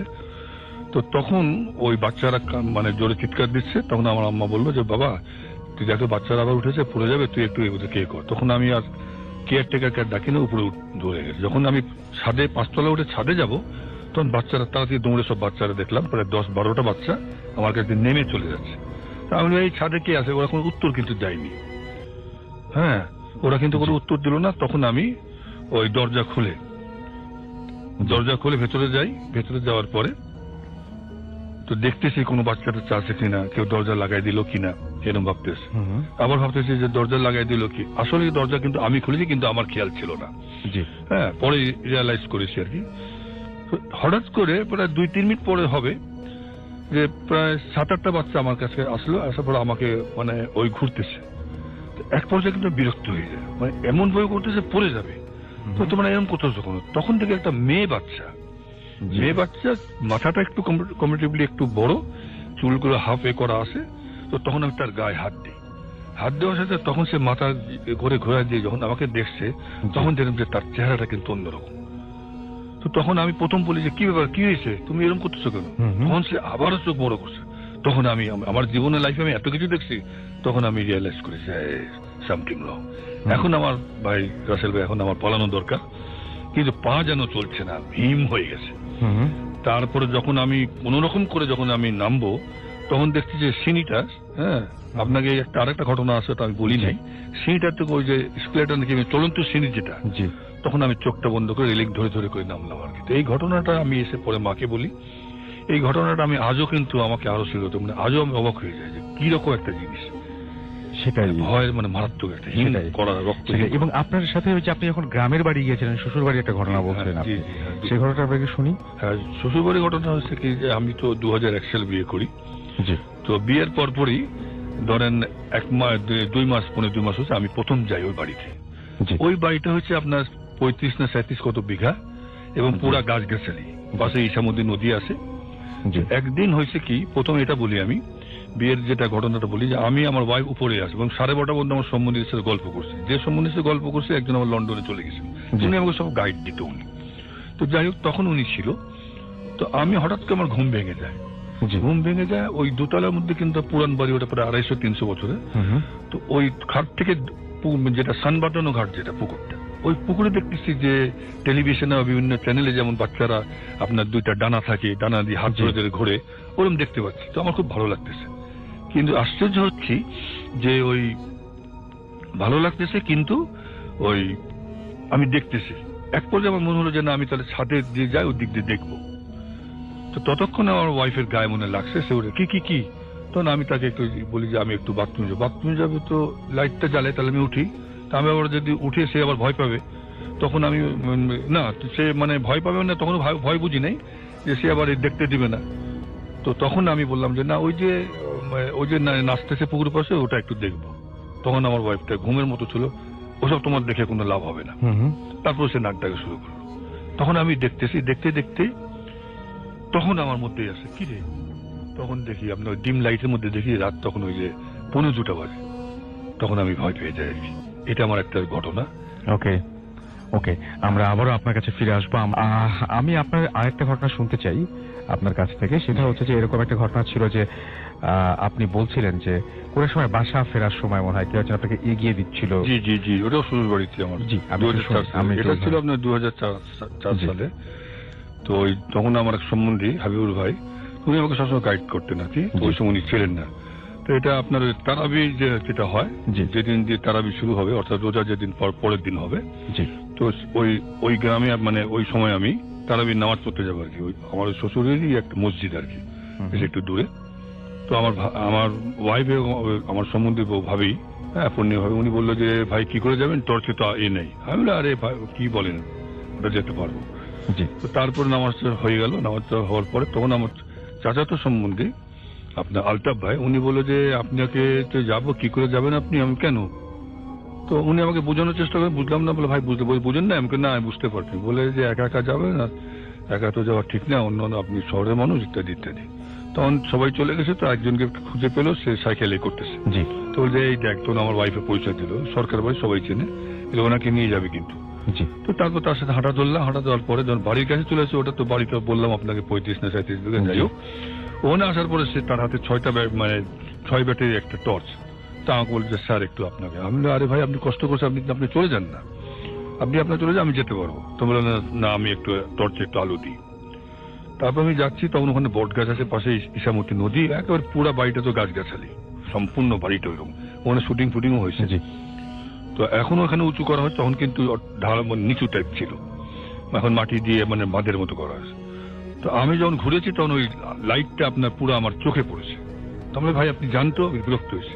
তারপর সে আলোটা যে সারাইছে, ততক্ষণ আমি কিন্তু ঢালুর উপর নিচে নেমে গেছি। তারপরে লক্ষ্য করতেছি একদম ঘুটঘুটে অন্ধকার, মানে এই জায়গাটার নাম হচ্ছে আপনার উথুলি, তারপর আপনার আরিচা, আর ওদিকে যে নদী আসে, তখন কিছু দেখতে পাচ্ছি না।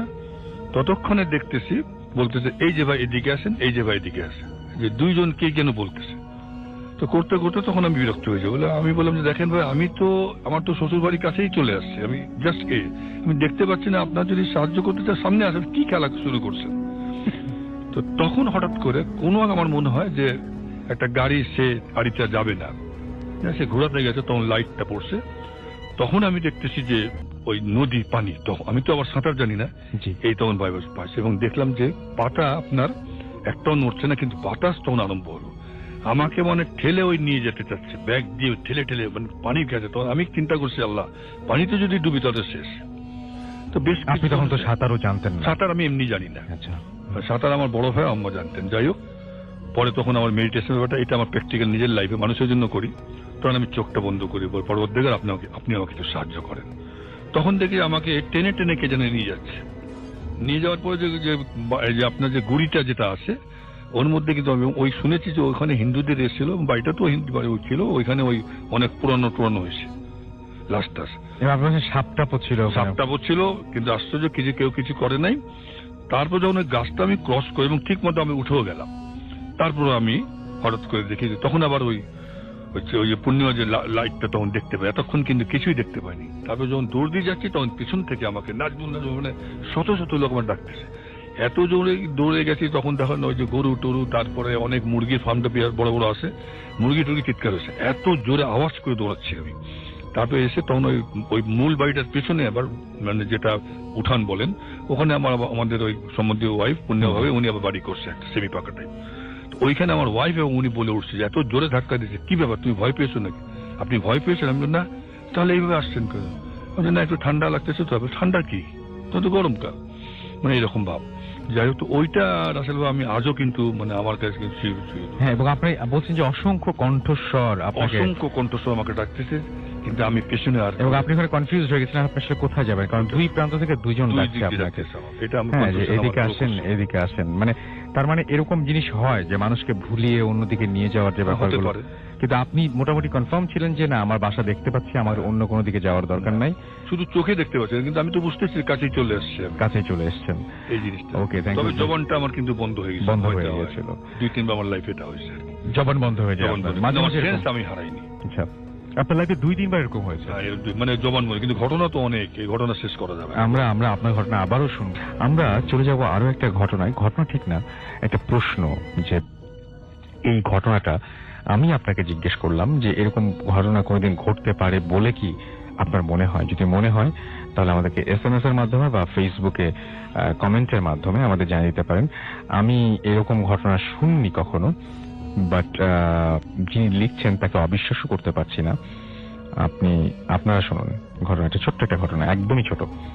লিখছেন, প্রিয় রাসেল ভাই, আমি প্রথমে আমার সালাম নেবেন। আমি রাজশাহী জেলার গোদাগাড়ি থানার পুরাপাড়া গ্রামে থাকি। আমি কোনো গল্প বলছি না, এটা একটা সত্য ও বাস্তব ঘটনা। যদি সম্ভব হয় তাহলে রেডিও ফুর্তিতে প্রচার করবেন। প্রায় 5 বছর আগের ঘটনা। আমার ও আমার বড় ভাইয়ের সাথে এই ঘটনাটি ঘটেছিল। আমার বড় ভাই 5 বছর আগে আমাদের বাড়ি থেকে কাজের উদ্দেশ্যে ইন্ডিয়ার মুম্বাই শহরে বেড়াতে গিয়েছিল। কিন্তু বেড়াতে গিয়েই ওখানে সে একটা ভালো কোম্পানিতে ঠিকাদারি কাজ পায়। ভালোই চলছিল আমাদের ও আমার বড় ভাইয়ের জীবন, বেশ ভালোই আয় করত সে সেখানে। হঠাৎ একদিন সে মারা গেল। সে মারা গিয়েছিল ঘুমে ছিল সেখানে, এবং ঘুমে তাকে গুঙ্গাতে ধরে। আগেই বলি, যেদিন সে মারা যায় সেদিন আমাদের সাথে অনেক মজা ও হাসি তামাশা করেছিল এবং ফোনে অনেক কথা বলেছিলাম। আর ঘটনা হলো যে একটা মোবাইল ফোন, সেই মোবাইল ফোনের মডেল টোডেল সবকিছু দিয়ে দিচ্ছেন, আমি সেটা বলছি না। সেই মোবাইল ফোনটা আমার কাছে চলে আসে আমার বড় ভাই মারা যাবার পর। সেই মোবাইলে অনেক ছবি তোলা ছিল, আমি দেখতাম। আমি সেই মোবাইল ব্যবহার করতাম। সেই মোবাইলে যার ছবি তুলি, অদ্ভুত ব্যাপার হচ্ছে সেই কিছুদিনের মধ্যে মারা যায়। মোবাইলের মেইন যে ঝামেলাটা, সেই ঝামেলাটা ছিল এইটা। আমার দাদার ছবি তুলেছিলাম, দাদা মারা গেল।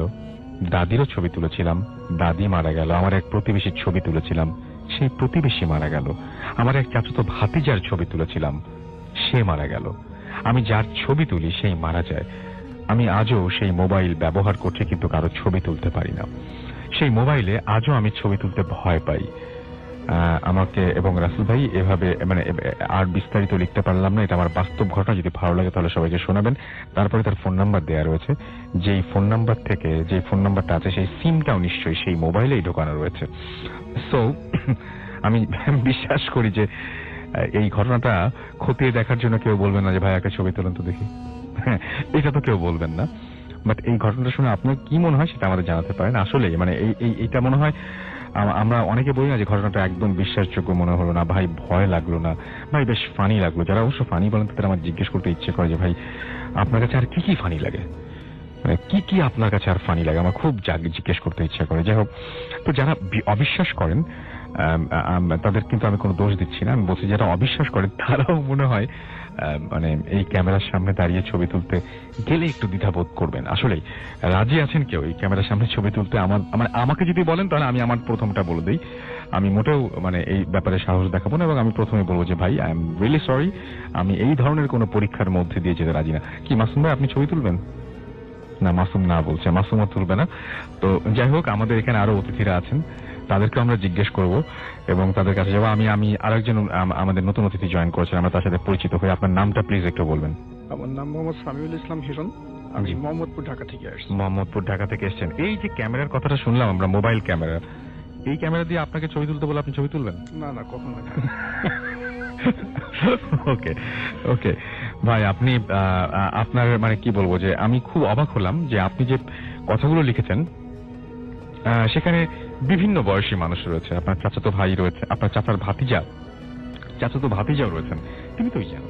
আপনার দাদাদির কথা আমি ইয়ে করি, আপনি প্রতিবেশীর কথা বলেছেন, আমি জানি না যে সেই প্রতিবেশী বয়স কিরকম, কিন্তু বিভিন্ন বয়সের মানুষ মারা যাচ্ছেন। আপনি তো আরেকটু ডিটেলড ইনফরমেশন আমাদের দিতেন, মানে যে কিভাবে মারা যায়, আকস্মিক ভাবেই তাদের মৃত্যু হয় কিনা, বা কোনো অ্যাক্সিডেন্টের মাধ্যমে হয় কিনা, বা কোনো রোগ হয় কিনা, বা কতদিনের মধ্যে মারা যায়, তাহলে এই জিনিসগুলো আমরা আরো শেয়ার করতে পারতাম।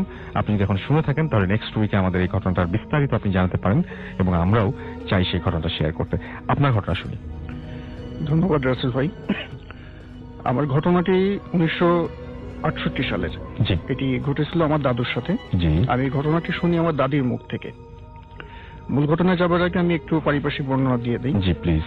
আমার দাদু বাড়ি যশোর জেলার ঝিকরগাছা যশোর বেনাপোল হাইওয়ের ঠিক সাইডে আমার দাদির বাড়ি। আমার দাদুর আমি নাম বলছি না, কারণ উনি খুব পরিচিত একজন মানুষ ছিলেন ওখানে। আমার দাদু প্রায় 30 বছর চেয়ারম্যান ছিলেন। আচ্ছা। এবং অত্যন্ত প্রভাবশালী একজন মানুষ। তখন এলাকাবাসী বুঝেই গেছেন আপনি কার কথা বলছেন, তাই তো? জি।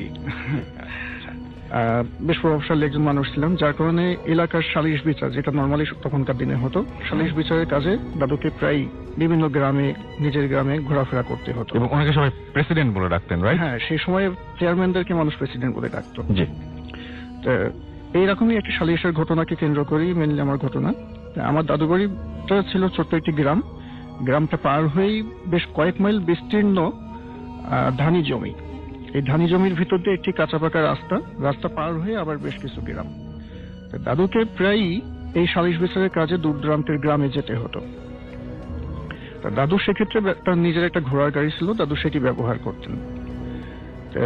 একবার এই দূর দূরান্তের যে গ্রামগুলি, এই দুটি গ্রামের মধ্যে জমি সংক্রান্ত একটি ব্যাপার নিয়ে দুই গ্রামের মধ্যে খুব গন্ডগোল বেঁধে যায়। প্রথমে দুই পরিবার, এবং দুই পরিবার থেকে এটা দুইটা গ্রামের মধ্যে গ্যাঞ্জামটা ছড়িয়ে পড়ে, এবং এটা এতটাই বিস্তৃতি লাভ করে যে এক গ্রামের কাশেম নামে এক ব্যক্তি মারা যায়, যে খুন হয়, এবং তার মৃতদেহটি করা হয়, গুম করে ফেলা হয়। তো যেটা হয় যে তার পরের দিন সকালবেলা তার শার্টের একটি রক্তমাখা শার্টের একটি অংশ একটি জমির ভিতরে পাওয়া যায়। তার থেকে গ্রামবাসী ধারণা করে যে তাকে খুন করা হয়েছে, কিন্তু ডেড বডিটি কোথাও খুঁজে পাওয়া যায় না। পূর্ব পাকিস্তান আমল প্রচুর থানা পুলিশ করা হয়, গ্রাম্য যে সালিশ বিচার বা জিনভূতের আশ্রয় নিয়েও কারা খুন করছে সেটা বের করার চেষ্টা করা হয়, কিন্তু কখনো কোনো কুলকিনারা করা যায় না। ফলশ্রুতিতে যেটা হয় যে এক সময় এটা আস্তে আস্তে মানুষের মন থেকে মুছে যেতে থাকে। এরপরে প্রায় 7-8 মাস মতো কেটে যায়। এটার পরিবেশ অনেকটা স্বাভাবিক হয়ে আসে, মানুষের জীবন ধারণও স্বাভাবিক পর্যায়ে চলে আসে, মানুষ খুনের ঘটনাটা প্রায় ভুলতেই বসে। এরকম একটা অবস্থায় একটা সালিশের কাজে দাদু একবার দূরের একটা গ্রামে যান। এই ফাঁকা মাঠের মধ্যে দিয়ে দূরের একটা গ্রামে যান। সেদিন কোনো কারণে দাদু হয় তার ঘোড়ার গাড়িটি নেননি, অথবা ঘোড়ার গাড়িটি আগেই বাড়িতে ব্যাক করেন। আচ্ছা। এবং ওই দিন বিচারের কাজ, সালিশের কাজ শেষ করতে করতে দাদুর বেশ রাত হয়ে যায়। অনেক আগের ঘটনা, তখন গ্রামাঞ্চলে ইলেকট্রিসিটিও যায় নাই। সন্ধ্যার পরপরই মোটামুটি চারদিক অন্ধকার হয়ে যায়। এই অবস্থায় যখন বিচারের কাজ শেষ হয়, গ্রামবাসী দাদুকে 2টি গরুর গাড়ি, সাথে 4-5টা হারিকেন এবং 5-7 জন মতো মানুষ দেয় দাদুকে বাড়ি পৌঁছে দেওয়ার জন্য। কিন্তু দাদু মাত্র একটি গরুর গাড়ি, সাথে 2টা হারিকেন এবং একজন গরুর গাড়ির চালক এবং সাথে মাত্র একজন মানুষ নিয়ে দাদু রওনা দেন। গ্রামের পথ পেরিয়ে দাদু যখন সেই ফাঁকা মাঠের মধ্যে আসলেন, তখন দেখলেন যে চারদিকে মানে পূর্ণিমার আলোয় পুরা সাদা হয়ে আছে, এবং পূর্ব আকাশে বড় একটি থালার মতো সাদা চাঁদ উঠছে। দাদুরা বুঝতে পারলেন যে ওদিন সম্ভবত পূর্ণিমা। দাদুরা স্বাভাবিকভাবেই ফাঁকা মাঠের মধ্যে দিয়ে যাচ্ছেন। যেতে যেতে একটা কথা বলতে ভুলে গেছি, যে ফাঁকা এই রাস্তার সাইডে কিছু জঙ্গল ছিল, ছোট ছোট কিন্তু বেশ ঘন জঙ্গল ছিল। দাদুরা যখন প্রথম জঙ্গলের সাইডে আসলেন, তখন গরুর গাড়ির চালক হঠাৎ করে শুনলেন যে কেউ যেন ডাকছে প্রেসিডেন্ট সাহেব বলে এরকম একটা ডাক দিল। উনি সাথে সাথে দাদুকে ঘটনাটা জানালেন, কিন্তু তারা একটু কান খাড়া করলেন, কিন্তু আর কোনো শব্দ শুনতে পেলেন না। দাদু ভাবলেন যে এটা মনে হয় মনের ভুল, তিনি আবার গরুর গাড়ির চালককে আবার চালিয়ে যেতে বললেন। এরপরে তারা স্বাভাবিকভাবে যেতে যেতে যখন দ্বিতীয় জঙ্গলটির ধারে আসলেন, তখন দাদু এবং গরুর গাড়ির চালক দুজনেই খুব স্পষ্টভাবেই শুনলেন আবার সেই একই কণ্ঠ যে বলছে যে প্রেসিডেন্ট সাহেব একটু শুনবেন। দাদুর সাথে সাথে গরুর গাড়ি থামানোর নির্দেশ দিলেন এবং অনেকক্ষণ চুপ করে থাকলেন, কিন্তু আর কোনো সাড়া শব্দ পেলেন না। তখন দাদুর সাথে যে লোকটা ছিল সে দাদুর নির্দেশে একটু জোরে হাঁক দিল যে জঙ্গলের মধ্যে কে আছো, সাড়া দাও। কিন্তু কোনো সাড়া শব্দ নাই। উনি আরো একবার দুবার এরকম ডাকলেন, তাতেও কোনো সাড়া শব্দ নাই। তখন দাদু নিজে একবার ডাক দিলেন যে জঙ্গলের মধ্যে কে, বেরিয়ে আসো, না হলে সাড়া দাও। তখন সে ওই আবার একই কথা বললো যে প্রেসিডেন্ট সাহেব একটু শুনবেন। তখন দাদু বুঝতে পারলেন যে হয়তো কোনো লোক এমনও হতে পারে যে সে রাত করে বাড়ি ফিরছে, হয়তো সে পথে যেতে ভয় পাচ্ছে, সে আমাদের এখন সাহায্য চাচ্ছে।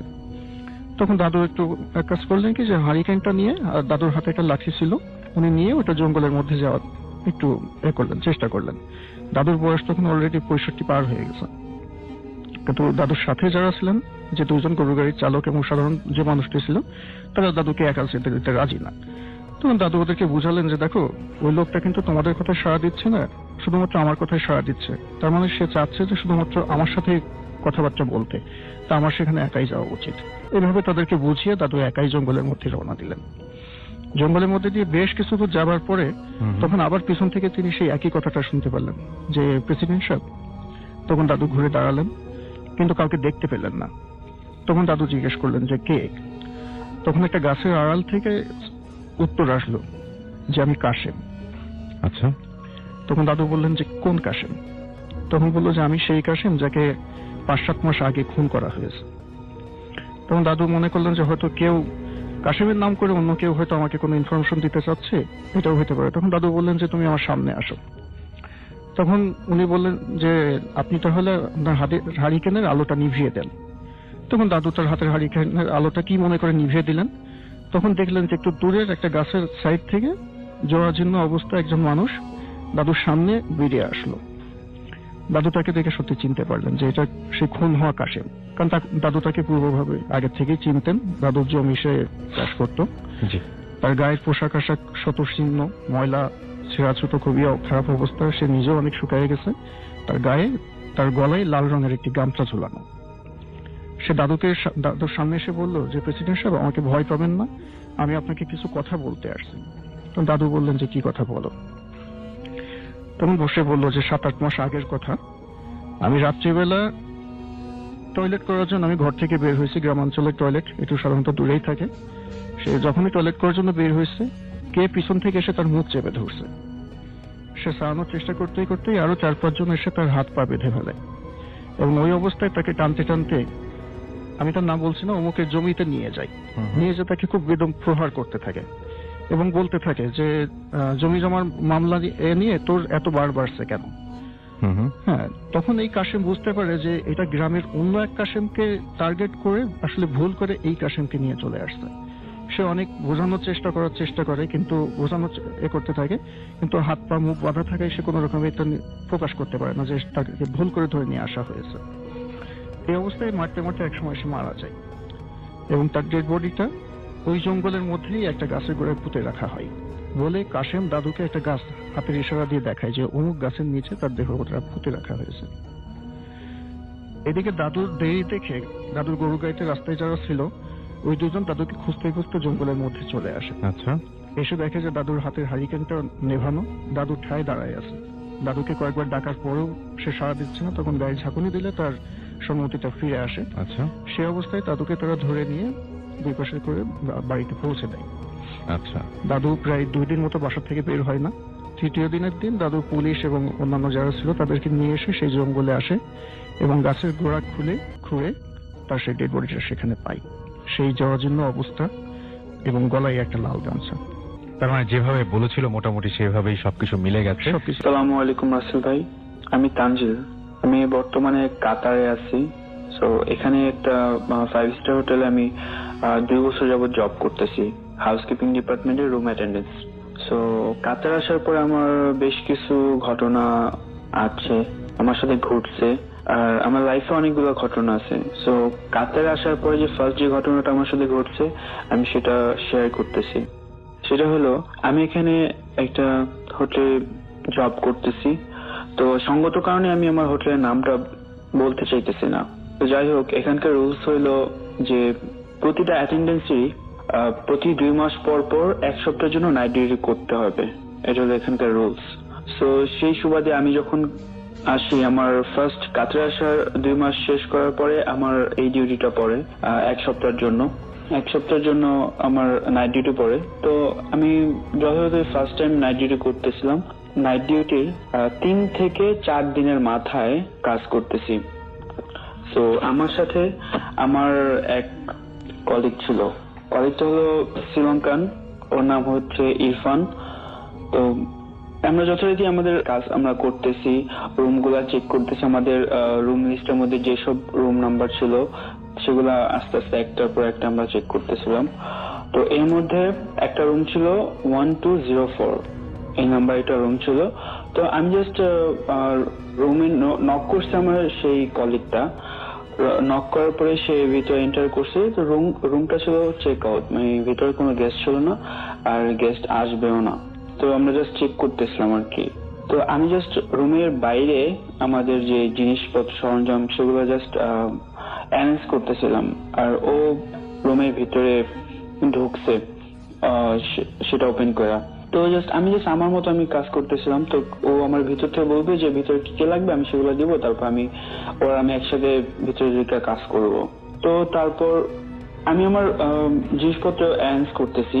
তো ভিতর থেকে আমার সেই কলিগটা অনেক জোরে একটা চিৎকার করছে হঠাৎ করে।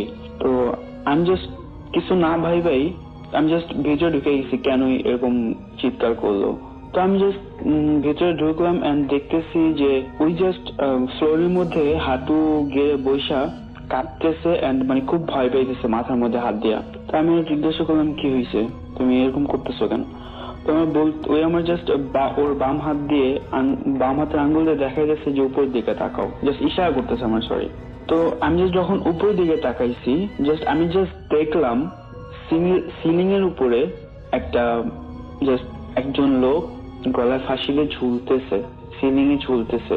সো মানে লোকটা একটু মোটা ছিল, আর সেই কারণে তার শরীরের ভারে তার গলা থাকতে পারতেছিল না।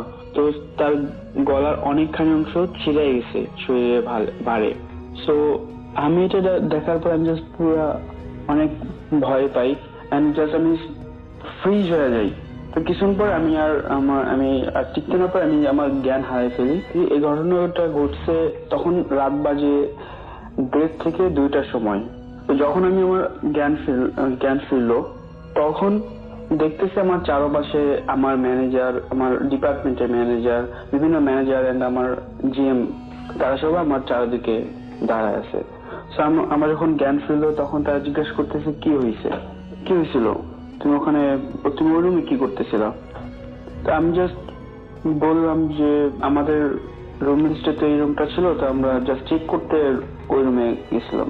তো বলতেছি, কেন তুমি জানো না এই রুমটা যে 7 মাস যাবত বন্ধ, এই রুমে কোনো গেস্ট আসে না, বা আমরা এই রুমে কোনো গেস্ট অ্যালাউ করি না। আমি জাস্ট বললাম যে স্যার, আমাদের তো রুম লিস্টে তো এই রুমটার নাম্বার ছিল 1204। না, এই রুমটা 7 মাস যাবত বন্ধ, এই রুমে কোনো গেস্ট আমরা অ্যালাউ করি না, এই রুমটা বন্ধ আছে, তোমরা কেন এই রুমে ঢুকছো? তারপর তখন কিছু না বলা জাস্ট তারা বলছে, আচ্ছা তোমার তুমি রেস্ট নাও, পরে কথা বলছে, রেস্ট নাও। তারপরে আমি প্রায় 1 থেকে 1.5 ঘন্টা রেস্ট নিলাম। দেন আমার ম্যানেজার, জিএম, তারা সবাই আবার আসছে আমার কাছে, আসে বলতেছে, তোমরা কি হয়েছিল রুমে, কি ঘটছিল তোমাদের সাথে? আমরা আমি আর আমার সেই ফ্রেন্ডটা, মানে আমার সেই কলিগটা ইরফান, আমাদের কথা বললাম যে আমরা কি কি দেখছি। তো তারপর আমাদের জিএম আমাদের বললো যে ঘটনা ঘটছে ওই রুমে, তখন থেকে প্রায় 7 মাস আগে ওই রুমে একটা কাপল আসছিল, হানিমুন, অ্যারাবিক কাপল। সো নতুন বিয়ে হয়েছে। তারপর তারা আসলো 15 দিনের সফরে আসছিল। তো আসার এক সপ্তাহ পরে সেই অ্যারাবিক লোকটার বউ, আই মিন ওয়াইফ, কার সাথে নাকি পালাই গেছে। তো এই শোকে এখানে আসার পর, হানিমুন আসার পরে কার সাথে পালাই গেছে, তো এই শোকে ওই অ্যারাবিক ওই লোকটা সে ওই রুমের মধ্যে 1204 সিলিং এর সাথে গলায় ফাঁসিয়ে দিছে। তো এই ঘটনা ঘটার পর অনেক পুলিশ আসছিল, অনেক তদন্ত হয়েছিল, কিচ্ছু হয় নাই, তার লাশটা তার দেশে পাঠিয়ে দিচ্ছে এই পর্যন্তই। বাট এরপরে 3 থেকে 4 দিন রুমটা বন্ধ ছিল। তারপরে গেস্ট আবার ওই রুমে গেস্ট অ্যালাউ করা হয়েছিল। বাট ওই রুমে যেই গেস্টরাই থাকতে গেছে, যে গেস্টদের অ্যালাউ করা হয়েছে, ওই গেস্টদের কিছু না কিছু ঘটছে, তারা আজব সমস্যার সম্মুখীন হয়েছে ওই রুমের ভিতরে। তো তারপর থেকে ওই রুম থেকে সাউন্ড পাওয়া যেত। আশেপাশের যে রুম গুলো ছিল, ওই রুমের গেস্টরা বলতো যে রুম থেকে রাতে হাসির শব্দ পাওয়া যায়, কান্নার শব্দ পাওয়া যায়, ঝগড়াঝাটির শব্দ পাওয়া যায়, হয়তো মনে হইতেছে যে কেউ কারো মারতেছে জোরে জোরে, চিৎকার শব্দ পাওয়া যায়। তো তারপর থেকে ওই রুমটা বন্ধ আছে। এই 7 মাস যাবত ওই রুমটা হোটেলের যে ম্যানেজার বন্ধ করে দিচ্ছে। এটা তারপর থেকে এরকম ঘটে আসতেছে। এই ছিল আমার ঘটনা। ভালো থাকবেন। এবং আপনার নামটা প্লিজ একটু বলবেন এবং আপনি জানাবেন যে আপনি কোথা থেকে এসেছেন। আমি মানিক বলছি, আমি গাজীপুর থেকে আসছি, আমার জন্মস্থান গোপালগঞ্জে। ওকে, সো আপনি গাজীপুর থেকে এসেছেন আমাদের এখানে পার্টিসিপেট করতে, থ্যাংক ইউ ভেরি মাচ। কষ্ট করে এসেছেন এবং অনেক দূর থেকে। তো আমরা আপনার ঘটনায় চলে যাই। যে ঘটনাটা বলবেন সেটা কোথায় ঘটেছে? আসলে আমি যে ঘটনাটা বলতে চাই সেটা আসলে আমার জন্মস্থান গোপালগঞ্জে হয়েছে। ওকে, শুনি তাহলে আপনার ঘটনা। আমি ঘটনার ব্যাকগ্রাউন্ডে আগে যাই, কারণ ব্যাকগ্রাউন্ড না ছাড়া আসলে আমরা বুঝবো না কি আমি বোঝাতে চাচ্ছি। সো আমরা অনেক আগের কাহিনী, যেটা 1990 সালের দিকে হবে। আমাদের বাড়িটা ছিল গোপালগঞ্জ টাউনে। সো ওইখানে আমার দাদি ছিল। দাদি চাইলো যে আমরা আমাদের গোপালগঞ্জ ছেড়ে আমরা কোনো গ্রামের দিকে আমাদের ফ্যামিলিটা ট্রান্সফার হয়ে যায়। সবাই শহরের দিকে আসতে চায়, আপনারা গ্রামের দিকে যাচ্ছিলেন কেন? আসলে আমি এটা জানি না তখন দাদির কি চিন্তা ছিল। আচ্ছা, ওকে। দেন আমার দাদি গ্রাম পাশে গোপালগঞ্জের সাইডে গ্রাম এলাকায় উনি জায়গা খুঁজতেছিল যে কোন জায়গাটা ডিসাইড করা যায়, পছন্দ করছেন নাকি খুঁজে বের করছিলেন। এখন উনি সুন্দর একটি জায়গা পায়, সেটা একটা হিন্দু এলাকায়। তার জায়গাটা খুব প্রথম দেখায় খুব ভালো লেগে যায় এবং সে চায় যে এটা আমি কিনবো। তারপরে উনি ওই জায়গায় স্থানীয় যে মালিক টালিক থাকে তাদের সাথে আলাপ করেন যে আমি জায়গাটা কিনবো। সো তার 2-1 দিন পরে আমার দাদি আবার যায় জায়গাটা আবার পর্যবেক্ষণ করার জন্য। ভর দুপুর বেলায় সে অনেক ক্লান্ত ছিল। তা যেই জায়গাটা ছিল, যে জায়গাটা কিনতে চাবে, তার ওইখানে একটা তেঁতুল গাছ ছিল। জাস্ট তার নিচে উনি একটু দুপুরবেলা তো ক্লান্ত, তো ওইখানে একটু শুয়েছিল, জাস্ট একটু হেলান দিয়ে একটু ঘুম, জাস্ট জিমের মতো। দেন তো ওই জিমের মধ্যে উনি একটা অলৌকিক একটা স্বপ্ন দেখলো। স্বপ্নের মধ্যে আসলে কোনো ছিল না, কোনো মানুষ কিছু বা কোনো কিছু দেখে না। জাস্ট উনি শুনতে পেলো যে তুই এই জায়গাটা চুজ করছিস, কিন্তু এই জায়গাটা কিনিস না, কিনলে তোর সমস্যা হইতে পারবে। এই পর্যন্ত এই জায়গায় যারা কিনছে, এখানে যারা আসছে, একজনও থাকতে পারে নাই। তুই যদি এই জায়গা কিনিস, তোর পরিবারের খুব ক্ষতি হবে, এমনকি তোর পরিবারটাই ধ্বংস হয়ে যেতে পারে। আমার দাদি ছিল অনেক আল্লাহ ভীরু একজন মানুষ, এই জন্য উনি এগুলি কেয়ার করতো না। জাস্ট উনি ভাবলো একটা স্বপ্ন দেখলাম, এই আর কি। তারপরে তা মালিকের সাথে কনফার্ম করলো যে আমি জায়গাটা কিনবো, আমার পছন্দ হয়েছে। তিনি সেদিন রাতে বিকালে বাড়ি ফিরলেন। বাড়িতে গিয়ে রাতে একই স্বপ্ন দেখলেন। এরকম পরপর 3 দিন স্বপ্ন দেখলেন যে স্বপ্ন এরকম বলতেছে তুই এই জায়গাটা কিনিস না, তোর ফ্যামিলির কোনো সমস্যা হতে পারে। আমার দাদি ওটা কেয়ার করে না। উনি আল্লাহর কাছে মোনাজাত করলেন যে আমি কি করতে পারি, এরকম স্বপ্ন দেখছি। উনি জাস্ট ওইগুলো কিছু নিলেন না। উনি খুবই আল্লাহ ভীরু ছিলেন, এই জন্য উনি আল্লাহর উপর বিশ্বাস রাখতেন, এই জন্য অন্য কিছুর প্রতি উনি কোনো কেয়ার নিতেন না। সো এরপরে উনি যেহেতু কয়েকদিন এই স্বপ্ন দেখছে, তারপরে উনি চিন্তা করলো আসলে কোনো ঝামেলা নাকি। তারপরে উনি কোনো প্রবলেম বা জায়গায় কোনো প্রবলেম আছে, এটা সন্দেহের জন্য উনি গ্রামে যায়। গ্রামে গিয়ে আশেপাশে যারা বাড়ি থাকে ছিল তাদের সাথে কথা বলে যে আসলে এই জায়গাটার কোনো প্রবলেম আছে কি। সো গ্রামে যারা পাশে বাড়ি থাকে, মালিক ওইখানে থাকতো না, তো সো পাশের গ্রামের লোকজনদের জিজ্ঞাসা করলো এই বাড়িটার কোনো প্রবলেম আছে কি। সো তারা বললো যে এখানে অনেক আগে, যুদ্ধের আগে এখানে এই অত্র এলাকার এখানে শ্মশান ছিল, আর এই জায়গা ছিল চিতাখোলা। তো এখানে কিছু সমস্যা আছে, অনেকে অ্যাবনর্মাল কাহিনী হয়, প্যারানর্মাল কাহিনী হয়। যে জন্য আপনাদের উচিত হবে এই জায়গাটা না কেনা, কারণ এখানে এই পর্যন্ত যারা আসছে তারা কেউ থাকতে পারে না এবং তাদের অনেক সমস্যা হয়েছে। তারপরে আমার দাদি একটাই চিন্তা করলো, যদি আল্লাহ আমাদের সাথে থাকে তাহলে এগুলো কিছু করতে পারবে না, দেখি এই পর্যন্ত যারা থাকতে পারে নাই আমি থাকতে পারবো। সো ওনার মধ্যে সেই একটা বিশ্বাস ছিল, আল্লাহর প্রতি একটা আস্থা ছিল, এর জন্য উনি তার কয়েকদিনের মধ্যেই ওই জায়গাটা কিনে ফেলে এবং আমাদের ফ্যামিলি গোপালগঞ্জ থেকে এই গ্রামে শিফট হয়ে যায়। এবং প্রথম কয়েক বছর আর কি ওরকম সমস্যা হয় নাই, তা 2-3 বছর পর থেকে একটা স্বাভাবিক একটা বিষয় সবাই ফিল করে যে যদি আমি দাঁড়ায় থাকি সন্ধ্যাবেলায় কোনো ঘরের মধ্যেই, যদি পিছনে একজন থাকে, যদি জোরে শ্বাস প্রশ্বাস নেয়, গরম একটা হাওয়া আমাদের শরীরে লাগবে, সেটা প্রায় আমার আম্মা, আমার কাকা, ওনরা সবাই ফিল করতো, কিন্তু ওইটা আর কি অত টেক কেন না, হইতে পারে পাত্তা দেন না। পাত্তা দেন না। আবার আরেকটা বিশেষ কাহিনী হতো যে আমাদের আর কি ওই জায়গাটায় অনেক তাল গাছ ছিল, চারিপাশে নারকেল গাছ ছিল, একটা কি বলবো একটা নির্জন একটা ভৌতিক একটা জায়গার মতো। আর আমাদের গ্রামের প্রথম বাড়িটা আমাদের ছিল এবং জায়গাটা খুব জঙ্গল টাইপের ছিল। দেন ওইখানে প্রত্যেক রাতে পিছনে আমাদের ঘরের জাস্ট পিছেই 3টা তাল গাছ ছিল, ওইখানে খুব রাতের বেলা অনেক সাউন্ড আসতো, অনেক সময় ঢিলের আমাদের চালে ঢিল মারতো এরকম, এবং ওই রাস্তা দিয়ে রাত 8টার পরে কেউ ওইখান থেকে চলাফেরা করে না, এত ভয় ভীতকর জায়গা ছিল। এখন একটু স্বাভাবিক হয়েছে, কিন্তু তখন কেউই 8টার পর ওইখান থেকে চলাচল করতো না। তারপরে চলাচল করতো না ভয়? হ্যাঁ ভয়। আচ্ছা। কারণ ওইটা আমাদের মেইন রোড থেকে আমাদের বাড়ি পর্যন্তই ছিল পুরোটা শ্মশান, অনেক দূরই হবে, এর জন্য আর কি কেউ রাতের বেলায় 8টার পর ওইখান থেকে কোনো চলাচল হতো না, আর যদি কেউ চলাচল করতো অনেকে মিলে, কারণ এখানে প্রায় অনেক খারাপ কাজ হতো, বিশেষ করে আমাদের যে তাল গাছটা আছে ওইখানে। আমি আমার জন্মের পর থেকে বেশি আর কি এরকম কাজ শুরু হয়, যেরকম আমি জন্মগ্রহণ করার পর থেকে আমি শুনেছি আমার আম্মার কাছ থেকে বা আমার আত্মীয় স্বজনের কাছ থেকে যে অমাবস্যা এবং এরকম অমাবস্যা এবং পূর্ণিমার সময় আমার খুব অসুস্থ হতো, যেরকম অনেক শ্বাসকষ্ট হতো, এবং এমন এমন সময় হতো যে এমন পরিমাণে হতো যে আমার পুরো বডিটা নীল হয়ে যেত এই কষ্টের জন্য। সো এরকম অনেক মানে অনেক মানুষের কাছে গেছে যে আসলে কোনো সমস্যা নাকি অন্য কোনো কারণ, তা ডাক্তার দেখিয়েছি। ডাক্তার দেখিয়েছে, কিন্তু একজন হিন্দু একজন লোক যে এইসব জানে, সে একদিন এসে বলছিল যে এইখানে ভূত বা এরকম মন্দ আত্মার কোনো কাজ আছে যেটা ওর উপরে ভর করতে পারে। আচ্ছা। এই আর আমাদের খ্রিস্টান সমাজে, আমি খ্রিস্টান, আমাদের সমাজে আর কি ভূত বিশ্বাস করে, কিন্তু এইগুলিতে আমাদের বাইবেলে বলা আছে যে ওইগুলি থেকে দূরে থাকা ভালো। এই জন্য আর কি আমাদের ফ্যামিলিটা তো টেক কেয়ার না, ওনারা আল্লাহর উপর নির্ভর করছে যে আমাদের আল্লাহ সাহায্য করবে এই সব থেকে।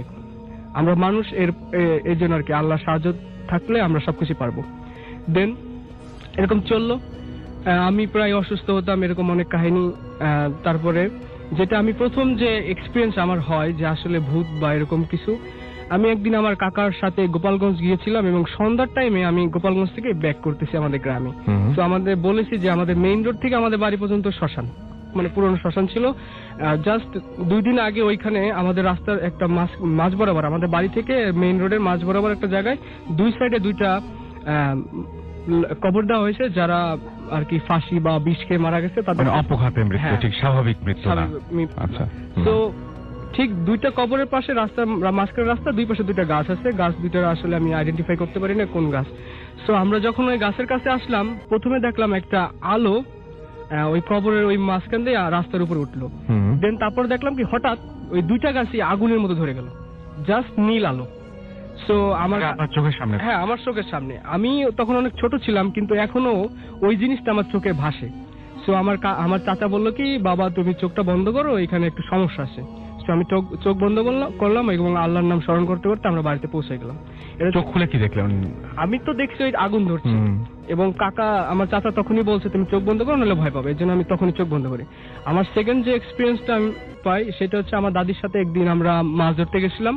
সো আমার দাদি আর আমার চাচা আমার পিছে, আমি আগে যাচ্ছি, আমি ওইখানে পরিচিত ছিলাম যে আমরা কোথায় মাছ ধরবো। সো একটা পুকুর ছিল, মানে ধান চাষ করে ওই বিলের মাঝখানের দিকে। সো আমি আগে দৌড়ে দৌড়ে গেছি, একটা এক্সাইটেড ছিল আজকে মাছ ধরবো। সো ওই সময় আর কি একবারে ভর দুপুর ছিল। আমি সবার আগে আমি ওনাদের 5 মিনিট আগে আমি ওখানে পৌঁছে গেছি। আর যেই সময় আমি পুকুর পাড়ে উঠবো, ঠিক তখনও দেখি বিরাট একটা পশু আকারে, আর চোখগুলি লাল, ও আমার উপর এক লাফ দিছে। কেমন টাইপের পশু একটু যদি বলতেন? এটা পুরোটাই কালো, কিন্তু কালো? এটা আমি এখনো অত আইডেন্টিফাই করতে। সাইজটা কিরকম? সাইজটা খুব বড়, আচ্ছা, অনেক বড়, যেটা আমি দেখেই ওর চোখ দূরে দেখে আর ওর এত বড় ওইটা দেখে আমি ওইখানে সেন্সলেস হয়ে যাই। একটা চিৎকার দেওয়ার পরে আমি সেন্সলেস হয়ে যাই।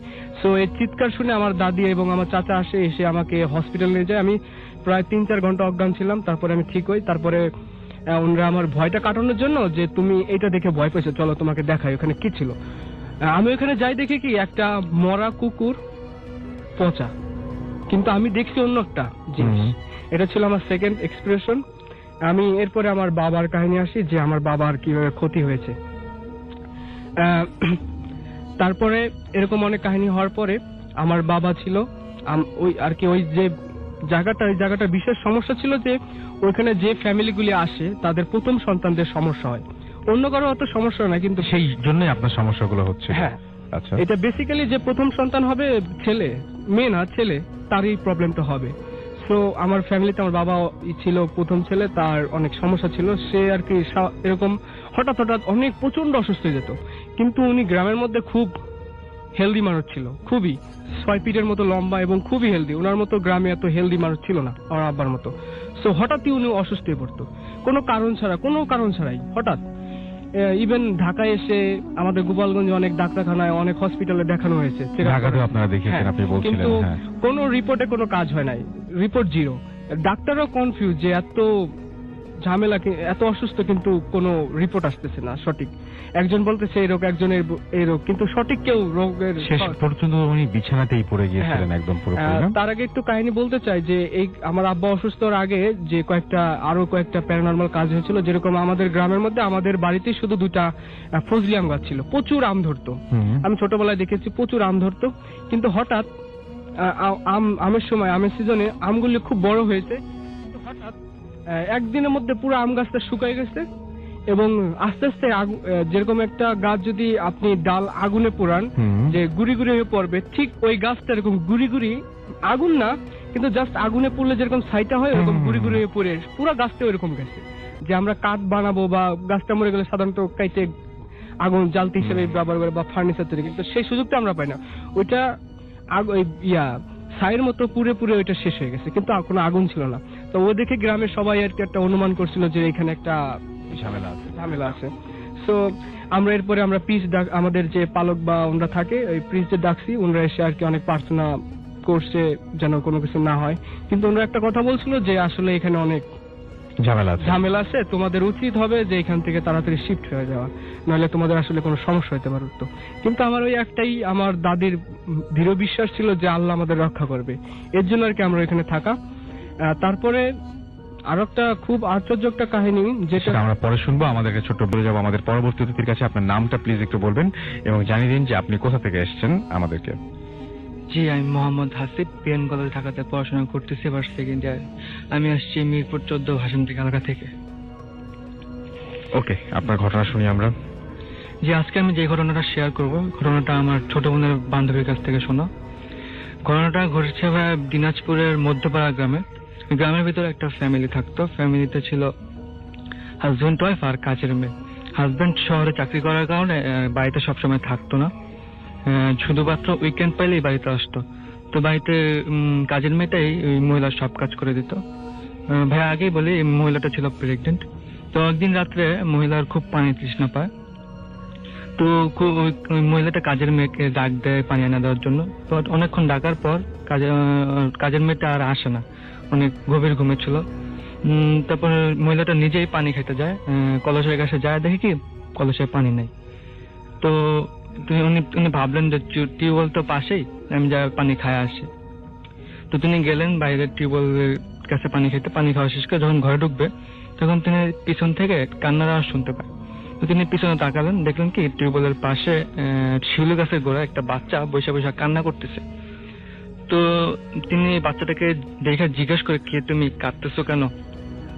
তো বাচ্চাটা কোনো রিপ্লাই নেই, শুধু কান্নাই করতেছে। তো একটু পর দেখলো কি বাচ্চাটা একটা মহিলার রূপ ধারণ করছে। তো মহিলার পরনে ছিল ভাইয়া সাদা শাড়ি, মুখে অনেক রক্ত লেগেছিল, চুলগুলো উঠতেছিল, আর ওই মহিলার দিকে তাকায় কান্না করতেছিল। এটা দেখে মহিলা সেন্সলেস হয়ে পড়ে।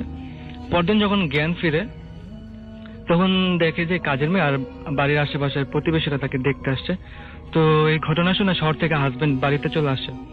তো এই মহিলার কাছে ঘটনা শুনে কবিরাজের কাছে নিয়ে যায়। তো কবিরাজ তাকে একটা তাবিজ দেয় এবং কবিরাজ বলে যে তাবিজটা যতদিন আপনার পাশে থাকবে ততদিন আপনার কাছে কোনো খারাপ জিনিস আসবে না। এবং কবিরাজ আরো বলে আপনার যখন বেবিটা হবে তখন আপনার বেবি করে তাবিজটা পরায় দিবেন। তো আলহামদুলিল্লাহ কিছুদিন পর ওই মহিলার ঘরে একটা ফুটফুটে মেয়ে সন্তান হয়। তো মেয়েটা হওয়ার পর ওই মেয়েটার গলায় তাবিজটা পরা দেয়। মেয়েটা যখন একটু বড় হয় মহিলাটা বলে যে তাবিজটা যেন গলা থেকে কোনো সময় না খুলে। তো গ্রামের স্কুল সাধারণত বিকাল দিকে ছুটি হয়। তো এমন একদিন মেয়েটা স্কুল থেকে বাড়িতে ফিরতেছিল। তো বাড়িতে ফেরার সময় তার খুব আবার পানি তৃষ্ণা পায়। তো মেয়েটা ওই টিউবওয়েলের কাছ থেকে পানি খাইছে। পানি খায় তখন ভাইয়া ওয়েদারটা অনেক ভালো ছিল। তো মেয়েটা যায় ওই শিউলি গাছের পাশে একটু বসছে। তো বসার একটু পরে কখন যে ঘুমায় পড়ছে মেয়েটা নিজেও জানে না। তো মেয়েটার ঘুম ভাঙে সন্ধ্যার একটু পরে। তো মেয়েটা যখন বাড়িতে ফিরবে দৌড়ে বাসায় ফিরতেছিল, মাঝ রাস্তা এসে দেখে কি মেয়েটার আম্মু মেয়েটাকে খুঁজতেছে। তো মেয়েটার আম্মু মেয়েটাকে বলে কি সেটা দেরি হয়েছে কেন? তো মেয়েটা বলে আম্মু আমি টিউবওয়েল থেকে পানি খাই ওই শিউলি গাছের পাশে ঘুমায় পড়ছিলাম। এজ ইউজুয়াল মহিলাটা আর মেয়ের গলায় তাবিজটা দিয়ে খেয়াল করে না। তো রাত্রে মেয়ে পড়তে বসে, যখন পড়তে বসে তখন ওর আম্মু বলে আসো তোমার চুলগুলো একটু আশ্রয় দিই। তো চুল যখন আশ্রয় দিতে যাবে তখন দেখে মেয়ের গলার তাবিজটা নাই। তো মেয়েকে জিজ্ঞেস করে তোমার গলার তাবিজটা কোথায়? তো মেয়ে আর বলতে পারে না। তো মহিলা বলে আজকে তো রাত হয়ে গেছে, তাবিজ আনা পসিবল না, তোমাকে কালকে সকালে কবিরাজের কাছ থেকে আবার নতুন একটা তাবিজ এনে দেবো। তো ওই দিন রাত্রে খাওয়া দাওয়া করে মেয়েটা ঘুমায় পড়ে। মেয়েটার রাত্রে ঘুম ভাঙে 2টা-2:30টার দিকে, কান্নার শব্দে মেয়েটার ঘুম ভেঙে যায়। তো মেয়েটা শুনতে পায় কি জানালার পাশে কেউ কান্না করতেছে। মেয়েটা ভাবছে কি তাদের কাজের মেয়ে বকুল কান্না করতেছে। তো মেয়েটা জিজ্ঞাসা করে বকুল তুই কি কান্না করতেছিস? তো বাহির থেকে ভাই কোনো রিপ্লাই আসে না, শুধু কান্নাই করতেছে। তো শুধু এরপর কিছুক্ষণ পর শুধু কান্না না, কান্নার সাথে সাথে অদ্ভুত গন্ধ ভিতরে আসতে থাকে, পচা গন্ধ। মেয়েটা এগুলো সহ্য করতে না পেরে জানালাগুলো সব লাগায় দেয়। তো ওই দিন রাতে আর কোনো প্রবলেম হয় না। এর পরের দিন মেয়েটা এই গত রাতের ঘটনা তার মাকে বলতে ভুলে যায়। স্কুল থেকে আসার পর খেলাধুলা করে আর মনে থাকে না। তো রাত্রে সন্ধ্যার সময় যখন পড়তে বসে তখন মেয়েটা ওর আম্মুকে ঘটনাটা ফুল বলে যে গত রাতে আমার সাথে এই ঘটছে।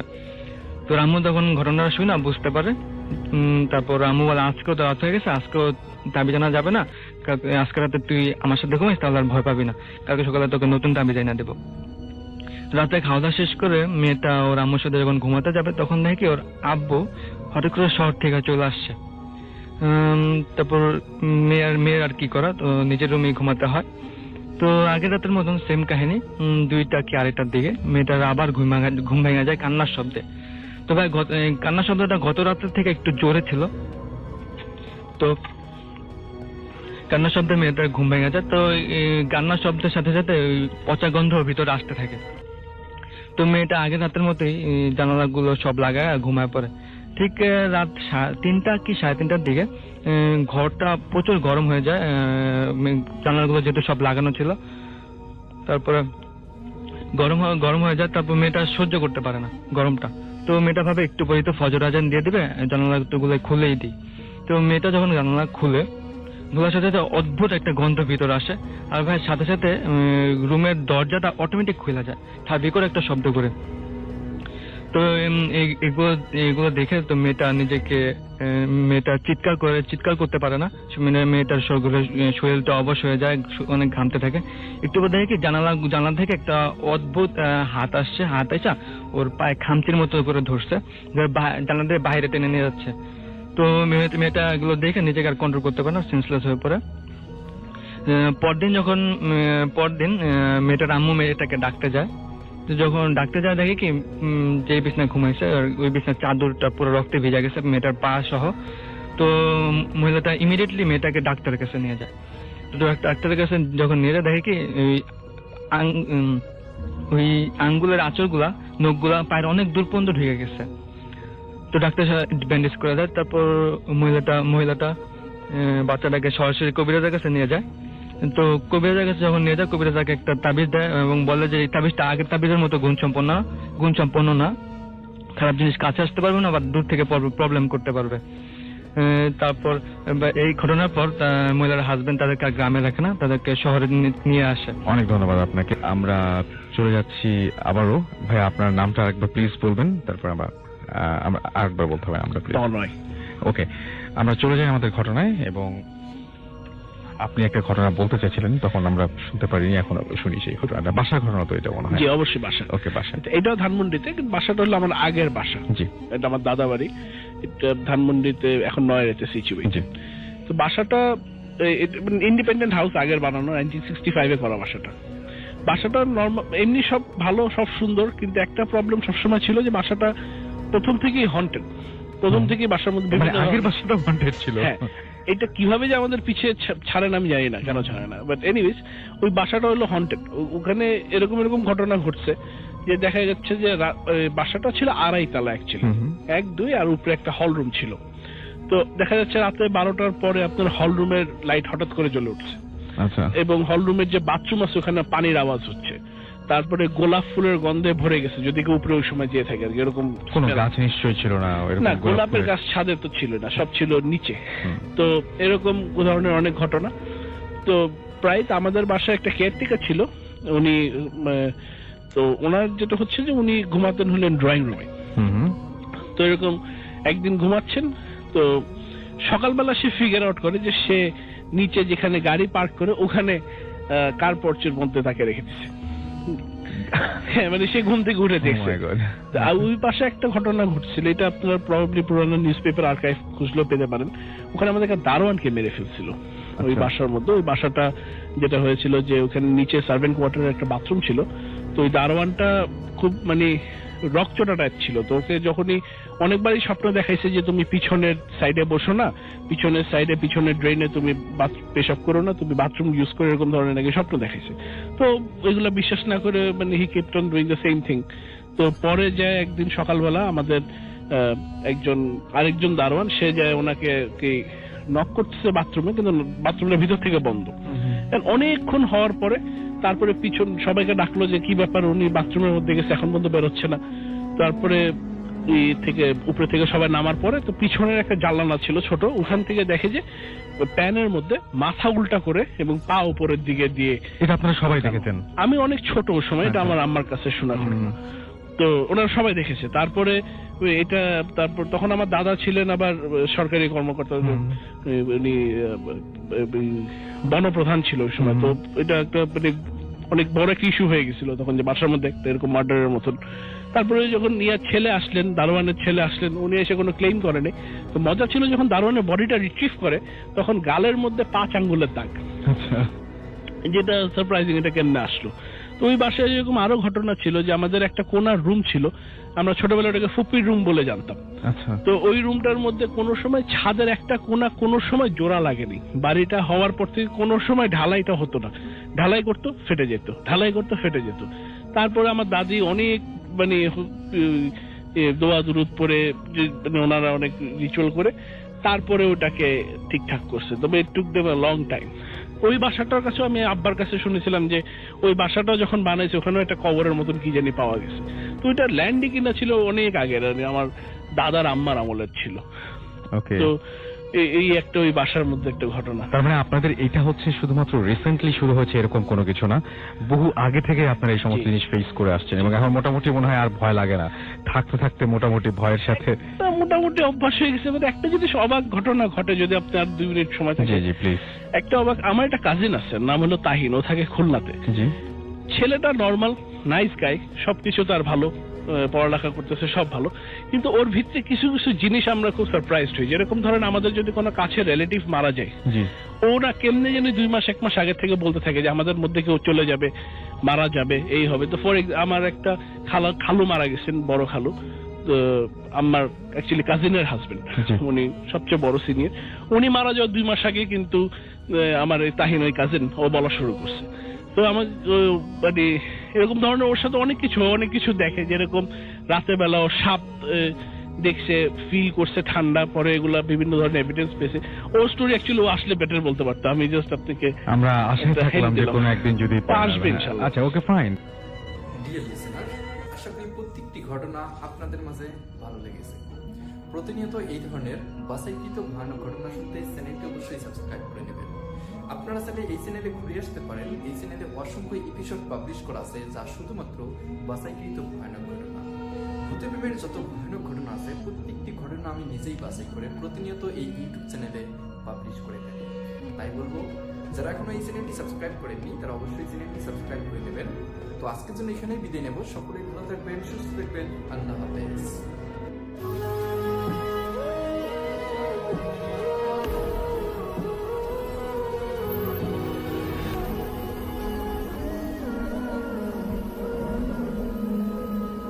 আসসালামু আলাইকুম বন্ধুগণ, আশা করছি আপনারা সবাই ভালো আছেন এবং ভালো সাথে আছেন। আমরা চলে আসলাম আপনাদের মাঝে নতুন একটি গল্প নিয়ে। আজকের যে গল্পটি আমাদের কাছে পাঠিয়েছেন রংপুর মোল্লাপাড়া থেকে মোহাম্মদ শহীদ। তিনি যেভাবে লিখছেন ঠিক সেভাবে করছে। তাই যারা যারা ভিডিওটি প্লে করেছেন আশা করব সম্পূর্ণ ভিডিও জুড়ে আমাদের সাথেই থাকবেন। গল্পটির নাম দেওয়া হচ্ছে কুয়াশার গোবর, ঠান্ডা রাতের গভীর রহস্য। রংপুরের মোল্লাপাড়া নামে একটি গ্রাম। গ্রামটি যেন শীতের একদম ঠান্ডা। কুয়াশায় ঝুলে থেকে পুরো গ্রাম জুড়ে। রাত নামলে গাছের ফাঁকে ফাঁকে অদ্ভুত শব্দ, যেন কেউ শীত ঘুম ভেঙে হাঁটছে। গ্রামের নৌকা করে চৌরাস্তায় যে গর্তটা আছে সেটি ওঠার কাছে যেও না, ওখানে নাকি মানুষ গায়েব হয়ে যায় পুরো দমে। গর্তটা নাকি অনেক পুরনো, আকারে ছোট, কিন্তু গভীরতা কতটা সেটা কেউ জানে না। একবার এক গরু তাতে পড়ে গিয়েছিল, কিন্তু গরুর যে অবশিষ্ট অংশ কোনোভাবেই খুঁজে পাওয়া যায়নি। বরফ ঠান্ডা কুয়াশায় যখন গর্তের ভিতরে ঢোকে তখন নাকি গর্তের ভিতর থেকে মানুষের কান্নার শব্দ ভেসে ওঠে। সবাই গর্তটিকে বলে কুয়াশা গুহার। আদনান শহরের ছেলে, শহর থেকে গ্রামে এসেছে তার কাছে বেড়াতে। সে বুদ্ধিমান কিন্তু কুসংস্কার মানে না। তার বন্ধু রাব্বি একদিন তাকে বলে, শোন, কুয়াশার পুকুরে নাকি রাত 12টার পর অদ্ভুত আলো দেখা যায়। কেউ বলে ভূত, কেউ বলে শয়তান। তুই আবার যাস না সেখানে, কারণ সেখানে গেলেই নানা রকমের বিপদ চেপে আসতে পারে। আদনান হেসে বলল, গর্ত আলো জ্বলতে পারে কিভাবে? গর্তে তো থাকতে পারে না, নিশ্চয়ই কোনো প্রতিফলন হবে। রাব্বি জোর করে কাঁদল, দেখিস শীতের রাত মজা নয়। কিন্তু আদনান সিদ্ধান্ত নিয়েই ফেললো, আজ রাতে দেখবো যে আসলে কি থাকে। যেই কথা সেই কাজ। রাত প্রায় 12টা বাজে, ঠান্ডা কুয়াশায় মধ্যের সময়। গ্রামটা গভীর গভীর নিমজ্জিত। পুকুরগুলো থেমে গেছে। বাতাসে এমন শীত যেন নিঃশ্বাস নিলেই খসখসে ব্যথা হয়। আদনান ব্যাগের টর্চ লাইট, মোবাইল আর একটা দড়ি নিয়ে বের হয়। রাস্তায় পা পড়তেই সে বুঝলো আজকের রাত অন্যরকম। চারদিকে এমন শব্দ কেউ চুষে নিয়ে নিয়েছে। গোবরের কাছে পৌঁছাতেই যেতে যেতে কুয়াশায় ঘন কোনো বাতাস নেই, তবুও কুয়াশায় তার চারপাশে পাক খেতে লাগলো, যেন কারো অদৃশ্য কুয়াশা দিয়ে ভাবছে। হঠাৎ টুপ করে শব্দ হলো গহ্বরের ভিতর থেকে। আদনান ভিতরে ফেলতেই মনে হলো যেন অসীম এক অন্ধকার। আলো ঢুকছে, কিন্তু আলো আটকে যাচ্ছে, যেন কেউ ভিতরটা আলো শুষে নিচ্ছে। ঠিক তখনই ভিতর থেকে ক্ষীণ ফিসফিস শব্দ, বাঁচাও, আমাকে বাঁচাও। আদনানের মুখটা এবার সে আবার টস ফেললো। এবার গহ্বরের অনেক নিচে সে দেখলো একজন হাত সাদা হাড়ের মতো উপরে আসছে। সে পিছু হাঁটতে চাইলো, কিন্তু গহ্বরের চারপাশের কুয়াশায় হঠাৎ ঘুরে তার পায়ের নিচে এসে জড়িয়ে ধরল। কুয়াশায় যেন জীবন্ত হয়ে গেছে। সে টান অনুভব করলো গহ্বরের দিকে।